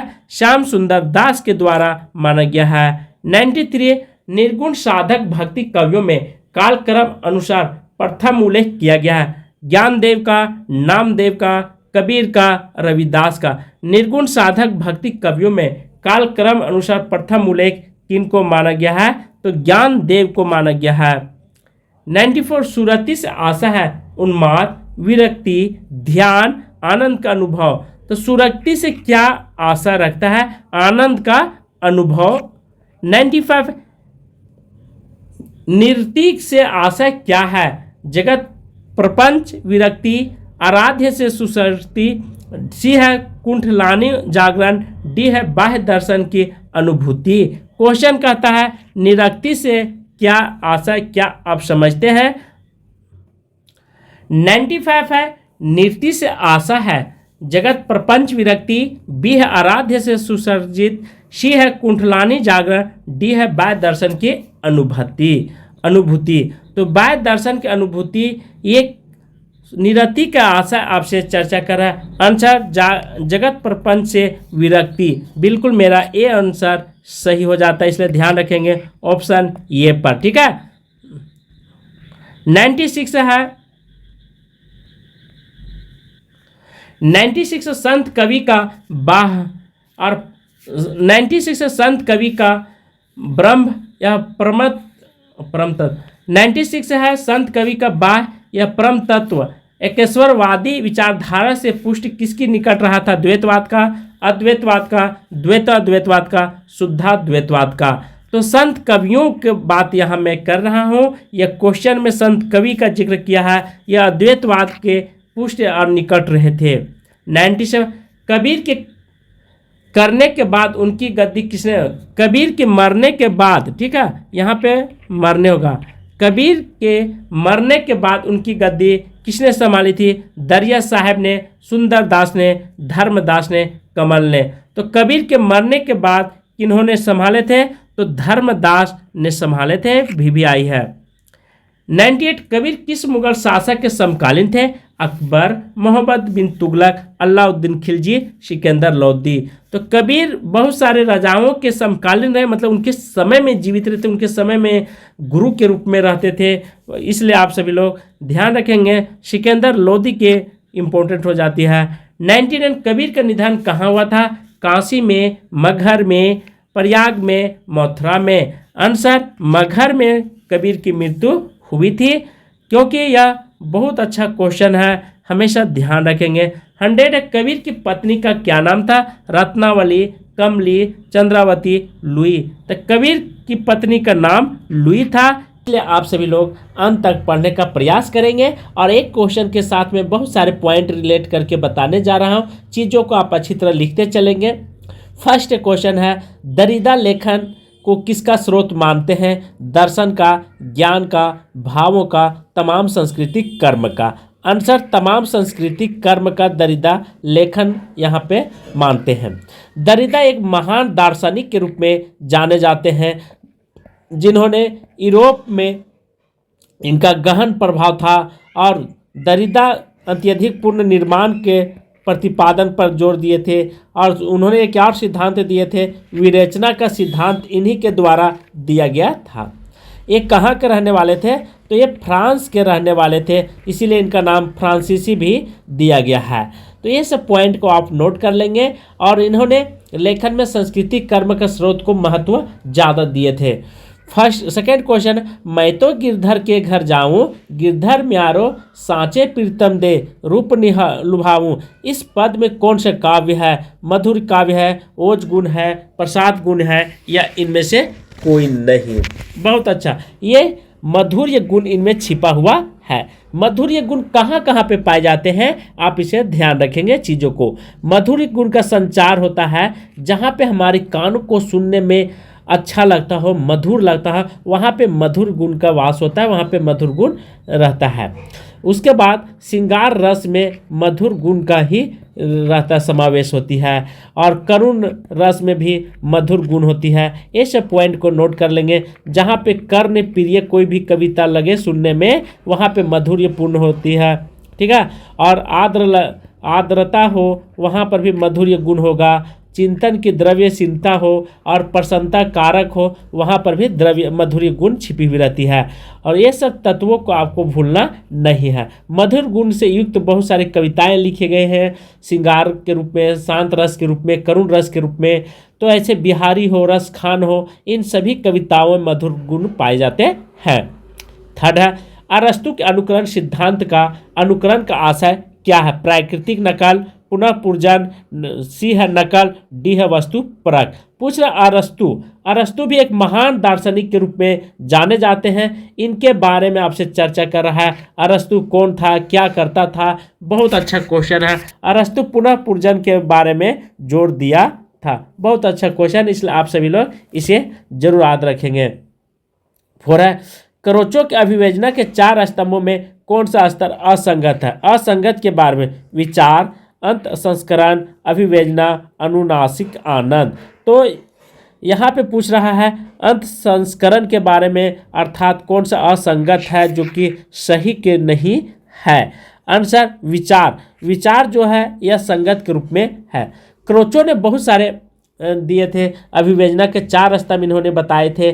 कौन कौन 4 स्तंभ बताए थे? अंत संस्करण है, अभिव्यंजना है, अनुनासिक है, और आनंद इन्हीं के द्वारा दिया गया है। लास्ट में अभिव्यक्ति क्रोचे के द्वारा अभिव्यंजना के 4 स्तंभ बताए हैं। चारों स्तंभ को आप लिख लेंगे तो अच्छी बात होगा, और मेरी आवाज़ को आप नोट कर लेंगे, क्योंकि रोक कर एक बार नहीं 2 बार जरूर पढ़ लीजिएगा। 5 है, पाली भाषा का सर्वप्रथम व्याकरण है कचानन, पतंजलि, पाणिनि, हेमचंद्र। देखिए ये भी व्याकरण है, ठीक है, पतंजलि भी व्याकरण है, पाणिनि भी है, और हेमचंद्र। लेकिन यहाँ पे एक शब्द जोड़ दिया है, पाली भाषा का जिक्र किया है। तो पाली भाषा का सर्वप्रथम व्याकरण कचानन है, यह इंपॉर्टेंट हो जाती है। बाकी सारे है, पाणिनि भी एक व्याकरण ग्रंथ है, ऐसा नहीं है कि नहीं है सभी है। लेकिन शब्द को पकड़ने का कोशिश कीजिए, आंसर क्वेश्चन को, ठीक है। बिना क्वेश्चन पढ़े हुए आप आंसर डायरेक्ट नहीं दीजिएगा। 6 है हिंदी को संघ की राजभाषा बनाने का जो प्रस्ताव सांसद में पारित हुआ उसको प्रस्तावक कौन थे। मतलब वहाँ पे राजभाषा को पूरे भारत में फैलाने का, पूरे भारत में मान्यता प्राप्त करने के संवैधानिक रूप से वे किनका नाम सबसे ऊपर आता है। पंडित जवाहरलाल नेहरू, पुरुषोत्तम दास टंडन, राजगोपालचारी, गोपाल स्वामी अयंकर। आंसर डी, गोपाल स्वामी अयंकर का। हिंदी संघ की भाषा। संघ मतलब होता है राज्य। क्या होता है? संघ मतलब होता है राज्य। अनुच्छेद 1 में ही संघ के बारे में दिया गया है। तो यहाँ राजभाषा की बात कर रहा है। और एक होता है राष्ट्रभाषा। राज्य भाषा मतलब होता है ऑफिशियल लैंग्वेज। राष्ट्रभाषा अभी भी हिंदी जो है से वह लड़ रही है पूरे भारत में राजभाषा के लिए, अपने स्थान बनाने के लिए, लेकिन फिर भी राष्ट्रभाषा का दर्जा नहीं मिला। इसके पीछे बहुत सारे राजनेता लोग अपने स्वार्थ सिद्ध करना चाहते हैं, जिस कारण से हमारे देश का विकास रुक जाती है। ठीक है, तो इनका महत्व बहुत अच्छा रहा है स्वामी अयंकर का। ऐसा नहीं कि राजगोपालचारी का भूमिका नहीं रहा है, इनका भी रहा, पुरुषोत्तम दास टंडन का भी रहा और पंडित जवाहरलाल नेहरू का भी रहा है। ठीक है, हिंदी का संघ भाषा बनाने में तो इन सभी विद्वानों का रहा है, लेकिन सबसे पहले ठीक है गोपाल स्वामी अयंकर का नाम ऊपर आता है, इसलिए आप इसे जरूर ध्यान रखेंगे। 7 है प्राचीन का विलोम शब्द क्या है। नया, प्राइतिहासिक, पुराना, आवर्चिन। तो प्राचीन का विलोम क्या होता है? आवर्चिन होता है। यह व्याकरण से लिया हुआ क्वेश्चन है, क्योंकि आज हम मिक्स क्वेश्चन बताने जा रहा हूं, इसलिए आप सभी लोग ध्यान देंगे। 8 है कौन से वर्ग में ओष्ठ वर्ण है। य र स, बी है च ल द, सी है प ब फ और डी है ट क श। Answer C. मेरा ये बिल्कुल ओष्ठ से उच्चारण होता है, प ब और फ का, इसलिए आप इसे ध्यान रखेंगे। ओष्ठ कहने का अर्थ है प्यारे साथियों कि आप खुद ही देख लीजिए। ठीक है, अपने भाषा में बोल करके देखिए। प फ, तो ओठ का जो निर्माण होता है इस ढंग से होता है, नीचे से और ऊपर से, इसीलिए कहा गया ओष्ठ वर्णन। बाकी य र ल इन लोगों के लिए जब हम बोलते हैं तो मुंह जो है वह खुला के खुला रह जाती है। 9 कबीर के बीजक पर रखी गई तिरजिया टीका किसकी है। ये अर्थात ये टीका है। टीका का मतलब होता है व्याख्या करना। पुरनदास का है, बी है जगजीवन दास का, सी भगवान दास का, डी प्लाटो साहब का। तो कबीर का बीजक किनका है? तो यह पुरनदास का है। ठीक है, तो पुरनदास का बहुत सारे लिखे हैं और बहुत सारे कृतियां हैं, तो ये सब ध्यान रखेंगे। बाकी महाराष्ट्र में भक्तों में किनका नाम सबसे ऊपर आता है। सूरदास, तुलसीदास, मीराबाई, नामदेव का। तो महाराष्ट्र में सबसे ऊपर नामदेव जी का आता है। बहुत इंपॉर्टेंट हो जाती है, क्योंकि सूरदास भी थे, तुलसीदास भी, मीराबाई, पर यहाँ पे पूछ रहा है महाराष्ट्र के क्षेत्र में। ठीक है, महाराष्ट्र से बिलोंग कौन करते थे जिनका। 11 खेत कुतुकम किसकी रचना है। रहीम का, रश खान का, कवि गंग कवि का, डी है दादू दयाल का। तो खेत कुतुलम किनकी रचना है? ये रहीम दास की है। खेत कुतुलम के अलावा इनकी और बहुत सारे रचना है, जैसे नगर शोभा इन्हीं की रचना है, ये भी इम्पोर्टेंट है। चीज़ों का आप लिख लेंगे। उसके बाद बेरवे रामायण के बारे में पूछेगा, तो बेरवे रामायण इन्हीं के द्वारा लिखी गई है, बेरवे रामायण भेद। ठीक है, उसके बाद रहीम दोहावली इनका ही रचना है, किनका? तो रहीम दास का दोहावली। और दूसरी बात है सतसई इन्हीं के द्वारा यह कृति लिखी गई है। और एक है सिंगार सोठा। ठीक है, तो ये सब चीज़ों का आप ध्यान रखेंगे। अध्याय इन्हीं के द्वारा एक लास्ट में है रच पंचा अध्याय। तो ये सब कृतियों को आपको भूलना नहीं है। यदि आप भूलते हैं तो फिर जीवन में आपको बहुत पछताना पड़ेगा। 12 है रोज तुल हकायक की रचिता कौन है। शेख नबी, कासिम शाह, नूर मोहम्मद, उस्मान। तो रोज तुल की रचना के बारे में यहाँ पे चर्चा कर रहा है, नूर मोहम्मद है। कौन है? नूर मोहम्मद। नूर मोहम्मद के द्वारा बहुत सारे कृतियाँ लिखी गई है। चंद्रावती जो है यह 1744 ईस्वी में नूर मोहम्मद के द्वारा लिखा गया था। अनुराग बावसरी ये भी कृति इन्हीं के द्वारा लिखी गई है, ये भी ध्यान रखेंगे, 1764 ईस्वी में नूर मोहम्मद के द्वारा। और एक है चित्रावली। चित्रावली जो है इन्हीं के द्वारा 13 ईस्वी में, जो ये उस्मान के द्वारा लिखी गई थी ये कृतियाँ। तो ये सब आपको ध्यान रखेंगे उस्मान के द्वारा। और एक लास्ट में है ज्ञानदीप। ज्ञानदीप जो कृति है, ठीक है, यह कृति 1619 ईस्वी में लिखी जाती है और शेख नबी के द्वारा, किनके द्वारा? शेख नबी के द्वारा यह कृति लिखी जाती है। और लास्ट में है हंस ज्वारी। हंस ज्वारी की रचिता 1731 ईस्वी में होती है और किनके द्वारा लिखी गई है? तो कासिम शाह के द्वारा लिखी गई है, कासिम शाह। तो ये सब तथ्यों को आप नोट कर लेंगे तो अच्छी बात होगा।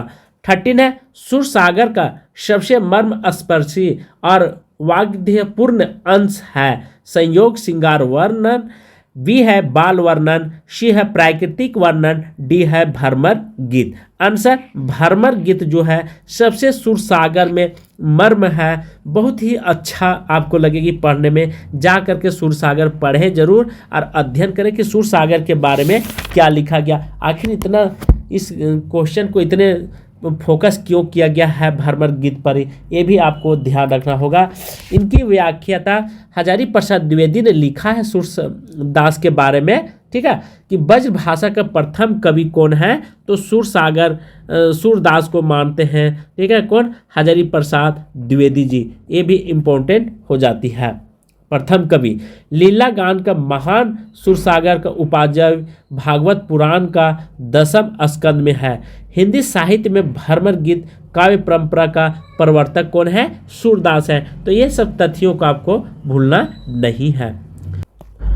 14 इश्कनामा किसका काव्य? बोधा, घनानंद, भूषण, केशवदास। तो यह घनानंद की रचना है। उसके बाद बोधा के द्वारा और बहुत सारे लिखा गया था। भूषण के द्वारा यदि पूछेगा तो ये सब रीतिकाल के कवि हैं। किस काल के? रीतिकाल के। तो भूषण के द्वारा छत्रसाल लिखा गया है, ठीक है, ये भी छत्रसाल दशक इन्हीं के द्वारा लिखी गई है। और केशव दास इन्हीं के द्वारा ये भी कृति लिखी गई है, पर इनका जो है से रसिक प्रिय, ठीक है, ये इम्पोर्टेंट हो जाती है। रसिक प्रिय इन्हीं के द्वारा लिखी गई है। तो ये सब 3-4 कृतियों का आपको भूलना नहीं है। 15 हिंदी साहित्य इतिहास का 1850 से 1900 ईस्वी के काल को किस नाम से अभिहित करते हैं? द्विवेदी युग, भारतेंद्र युग, शुक्ल युग, छायावादी युग। 1850 से 1900 ईस्वी के काल के बारे में चर्चा किया है। तो यह सिंपल सी बात समझ लीजिए कि 1850 में तो भारतेंदु का जन्म हुआ था, इसलिए यह भारतेंदु युग कहलाता है। इसके बाद द्विवेदी युग का समय सीमा यदि आपसे पूछेगा प्यारे साथियों, तो 1900 ईस्वी से 1918 ईस्वी द्विवेदी युग चलता है और शुक्ल युग जो है और छायावादी युग 1918 से 1936 ईस्वी तक चलती है। इस तरह से हमने पूरे विस्तार से बता दिया हूँ, इसलिए आप इसे नोट कर लेंगे। 16 बालकृष्ण शर्मा नवीन का सर्वप्रथम प्रकाशित काव्य संग्रह है रसीम रेखा, उर्मिला, क्वासी या कुमकुम। तो बाल कृष्ण का सबसे इम्पोर्टेंट है कुमकुम, ठीक है, ये ध्यान रखेंगे, मोस्ट इम्पोर्टेंट हो जाती है। कुमकुम के बारे में आपको ध्यान रखना होगा। 17 है मेरी भव बाधा हरो। यह कविता और लंबी है, लेकिन आपको यहाँ पे थोड़ा सा दिया गया है पकड़ने के लिए, तो इस पंक्ति को मैं पूरा कर देता हूँ। मेरी भव बाधा हरो, राधा नागर सोई, जा तन की झाई परे, श्याम हरित दुत होई। कहने का अर्थ है कि मेरी भव बाधा अर्थात मेरी संसार की बाधा को दूर करो। ये प्रभु श्री राम से, कृष्ण से मांग रहे। राधा जी बोलते हैं राधा नागर सोई होई, मतलब वह राधा, मतलब राधा मतलब नागर मतलब होता है यहाँ पे सुंदर, और नगर वधु मतलब होता है जैसी शोभा वाली, ठीक है, तो ही मेरी सहायता करे। जा तन की झाई पड़े, मतलब जिसके शरीर पर छाया अर्थात छवि पड़े। श्याम हरिदूत होई, तो श्याम मतलब कृष्ण जी कैसे थे? छाया के जैसे थे, श्याम वर्ण के थे, तो इसीलिए राधा कहती है राधा के प्रेम में रंगा हुआ हो। तो ये सब आप ध्यान रखेंगे। तो मैं फिर से बता देता हूँ, हे राधा रानी मेरी संसार की बधाएं हर लो। आप ही वह सुंदरी हैं जिनके तन की छाया मात्र से श्री कृष्ण का श्याम रंग भी हरित हो जाता है। अर्थात आप इतनी प्रभावशाली हैं कि स्वयं भगवान श्री कृष्ण भी आपके प्रेम में अपना रूप बदल लेते हैं। ऐसी महाशक्ति वाली राधा मेरी भी रक्षा करें। यह इसमें श्रृंगार रस छिपा हुआ, भक्ति और श्रृंगार रस का अद्भुत मेल है इस कविता में, तो ये सब ध्यान रखेंगे। और यह कविता जो है बिहारी के द्वारा लिखी गई है, 700 दोहों का संग्रह है। और कहाँ से उठाई गई कविता है, तो सतसई से यह पंक्ति ली गई है, ये भी इम्पोर्टेंट हो जाती है। श्रृंगार रस का बिजोड़ इसमें आपको देखने को मिलेगा, तो इन सभी तथ्यों का आपको ध्यान रखिएगा। 18 राम की शक्ति पूजा की रचना निराला जी ने कब की थी? 1936, 1937, 1938, 1935 में। राम की शक्ति पूजा 1936 ईस्वी में किए थे। दोस्तों, राम की शक्ति पूजा में यह एक कविता है, ठीक है। इसमें भगवान श्री राम के बारे में चरित्र चित्रण और रावण के बारे में किया गया है, ये ध्यान रखेंगे। कुछ पंक्तियां आपको मैं बता देता हूं, इसी से रिलेटेड है। हे महाशक्ति दुर्गे माँ, तुम्हें नमामि, विजय के लिए वरण किया राम ने, शक्ति का किया अर्चन, किया पूजन, किया हवन। हाय, एक फूल कम पड़ गया, एक दोष रह गया, राम का मन कांप उठा, क्या इसी में विजय रुकेगी? तो ये पंक्ति का अर्थात राम रावण के युद्ध करने से पहले देवी दुर्गा की पूजा करते हैं। उन्होंने 108 नील कमल चढ़ाने का संकल्प लिया, लेकिन एक कमल जो है वह शेष रह जाती है। वे सोचते हैं मुझे तो कमल नयन कहाँ गया है, और क्या अपना नेत्र चढ़ा दो। जैसे ही वे अपना नेत्र चढ़ाने की तैयारी करते हैं तो देवी प्रकट होती है, माँ देवी, और देवी उनकी भक्ति और साहस में प्रसन्न हो जाते हैं और उन्हें आशीर्वाद देती हैं विजय भवा का। तो इस तरह से राम की शक्ति पूजा कविता निराला के द्वारा लिखी गई है, बहुत अच्छी कविता है, आप उसे जाकर के जरूर पढ़ेंगे। अजातशत्रु नाटक प्रकाशित कब हुआ था? 1922 ईस्वी, 1926, 1930, 1931 में। तो अजातशत्रु जो नाटक यह लिखी गई है 1922 ईस्वी में कृति लिखी गई है। यहाँ पे ये कृति किनके द्वारा यह नाटक लिखा गया? तो जयशंकर प्रसाद के द्वारा। इनका जन्म 1889 ईस्वी में, लेकिन जयशंकर प्रसाद के द्वारा लिखी गई नाटक आप मंचाधीन नहीं कर सकते हैं, मंच पर नाटक नहीं खेल सकते हैं। इनकी नाटक में बहुत बड़ी खामी पाई गई है। इनके द्वारा सज्जन नाम करके एक नाटक लिखी गई थी। इनका समय सीमा 1910 ईस्वी हो जाती है। कल्याणी का यदि समय सीमा यदि आपसे पूछेगा तो कल्याणी का समय सीमा आप ध्यान रखेंगे, इनका समय सीमा 1912 ईस्वी होती है। और करुणालय इन्हीं के द्वारा लिखा गया है, जिनका समय सीमा 1912 ईस्वी ये भी हो जाता है। प्रायश्चित इन्हीं के द्वारा लिखा गया है, ये भी इम्पोर्टेंट है, और समय सीमा 1913 ईस्वी। और राजश्री इन्हीं के द्वारा लिखी गई है, जो राजाओं के बारे में, इनका नाटक 1915 ईस्वी। एक और रहता है नज्ञ अज्ञ, 1926 ईस्वी में लिखी गई अंतिम नाटक होती है।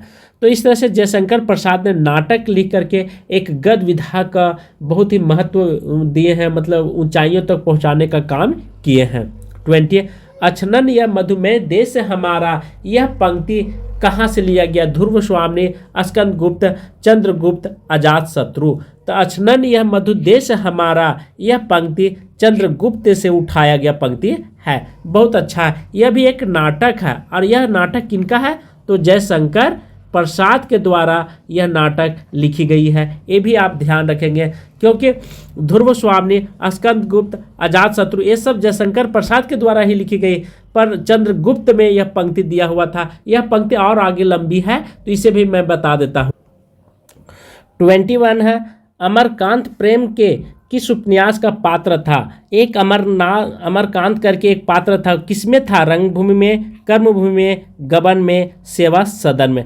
तो अमरकांत नाम का जो व्यक्ति था वह किसमें पाठ किया था, किस जगह पे था? यह कर्मभूमि में था, ठीक है अमरकांत, ये इंपॉर्टेंट हो जाती है। और बहुत सारे रंगभूमि के पात्र भी मैं बता देता हूँ, जैसे सेवा सदन की यदि बात करेगा तो सेवा सदन में बहुत सारे हैं, जैसे सुमन हैं, ठीक है, इन्हीं के हैं, और गजाधर इन्हीं में थे, और कृष्ण चंद, शांता, ये सब सेवा सदन के पात्र थे। और गबन के बात करेगा तो आप याद रखेंगे जलपा, ठीक है, उसके बाद रामनाथ इन्हीं के पात्र माने जाते हैं। रतन इन्हीं ने ये सब तीनों पात्र हैं, और एक लास्ट में है जोहरा, तो ये गबन के पात्र हैं। उसके बाद रंगभूमि, रंगभूमि में 3-4 हैं, जैसे सूरदास थे रंगभूमि में है, ये भी इम्पोर्टेंट हो जाता है, कभी पूछेगा सूरदास कहाँ पाठ किए थे, और एक सोफिया नाम करके थे यहीं पे थे, ठीक है, रंगभूमि में पात्र किए थे, और एक भरत सिंह, ये सब पाठ किए थे। तो ये सब पात्र का नाम ध्यान रखेंगे, और एक महेंद्र नाम करके थे वो रंगभूमि में थे। तो इन पात्रों के नाम भी आप याद रखेंगे। 22 कहानी नई कहानी पुस्तक के लेखक कौन है? देवी शंकर अवस्थी, राजेंद्र जाधव, नामवर सिंह, अज्ञ। तो कहानी नई कहानी पुस्तक के लेखक के बारे में आपसे चर्चा कर रहा है, आंसर नामवर सिंह है। नामवर सिंह इनका कृति है, इन्हीं के द्वारा यह कहानी लिखी गई है। और बहुत सारी कृतियाँ और भी लिखी गई है, पर आपको उतना ध्यान देने की जरूरत नहीं है। 23 है, भारत तेंदु बाबू हरिश्चंद्र का जीवन चरित्र ग्रंथ रचनाकार कौन है? राधा कृष्ण दास, श्याम सुंदर दास, श्रीधर पाठक, महावीर प्रसाद द्विवेदी जी। तो भारत तेंदु बाबू हरिश्चंद्र का जीवन चरित्र का रचनाकार कौन है? आंसर यहाँ पे ध्यान रखेंगे राधा कृष्ण दास जी है। राधा कृष्ण दास के द्वारा बहुत सारे कृति लिखी गई थी 1940 में, ठीक है, राधा कृष्ण दास के द्वारा लिखी गई है। उसके बाद प्राचीन पंडित कवि 1918 में प्रसाद द्विवेदी के द्वारा लिखी गई थी। कब? 1918 ईस्वी में लिखी गई है प्राचीन, ठीक है, प्राचीन पंडित कवि, ये इन्हीं के द्वारा लिखी गई है, महावीर प्रसाद द्विवेदी के द्वारा लिखी गई है। 24 बनारस अखबार का प्रकाशन शुरू हुआ 1840, 1841, 1844 और 1845।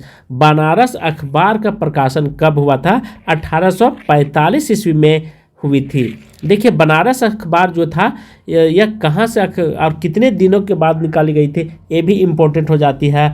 तो बनारस अखबार 1845 में, जिसका संपादन कौन थे? राजा शिव प्रसाद सितारे हिंद के द्वारा यह निकाली गई पत्रिका थी। और उदंड मार्तंड यदि आपसे पूछेगा उदंड मार्तंड का समय सीमा, तो आप लगाएंगे 30 मई, ठीक है, 1826 ईस्वी को। इसीलिए 30 मई को यह कलकत्ता से निकलती थी, और यह 30 मई को पूरे भारत में पत्रकारिता दिवस के रूप में मनाया जाता है। इनका संपादन कौन किए थे? तो जुगल किशोर जी किए थे, ये भी इम्पोर्टेंट हो जाती है। 25 है, कृपा राम द्वारा रचित नायिका भेद की सबसे पुरानी पुस्तक कौन है? हित तरंगिणी, श्रुति भूषण, उज्ज्वल नीलमणि, कर्णभरण। तो कृपा राम द्वारा ये इम्पोर्टेंट हो जाती है। कृपा राम द्वारा क्या लिखा गया था? हित तरंगिणी का निर्माण किया जाता है। उसके बाद श्रुति भूषण के द्वारा और कर्णभरण, ये सब आपको ध्यान रखना है। कृपा राम हित तरंगिणी कब लिखी गई थी? 1541 ईस्वी में इसकी समय सीमा है। यह रीति निरूपक कवि के रूप में जानी जाती है और पुरानी पुस्तक मानी जाती है। भेदोभाद का उल्लेख है। यहाँ पे 5 तरंग विभक्त किया गया। कितना? 5, ठीक है, तरंगों में विभक्त किया गया है। और विभक्त के साथ साथ यह रचित सतसई काव्य परंपरा का प्रथम ग्रंथ है। उज्ज्वल नीलमणि, अरूप गोस्वामी, कर्णभरण, गोविंद इन्हीं के द्वारा लिखी गई है, कृपा राम के द्वारा। तो आज की क्लास में यहीं पे समाप्त कर रहा हूँ। थैंक यू, धन्यवाद।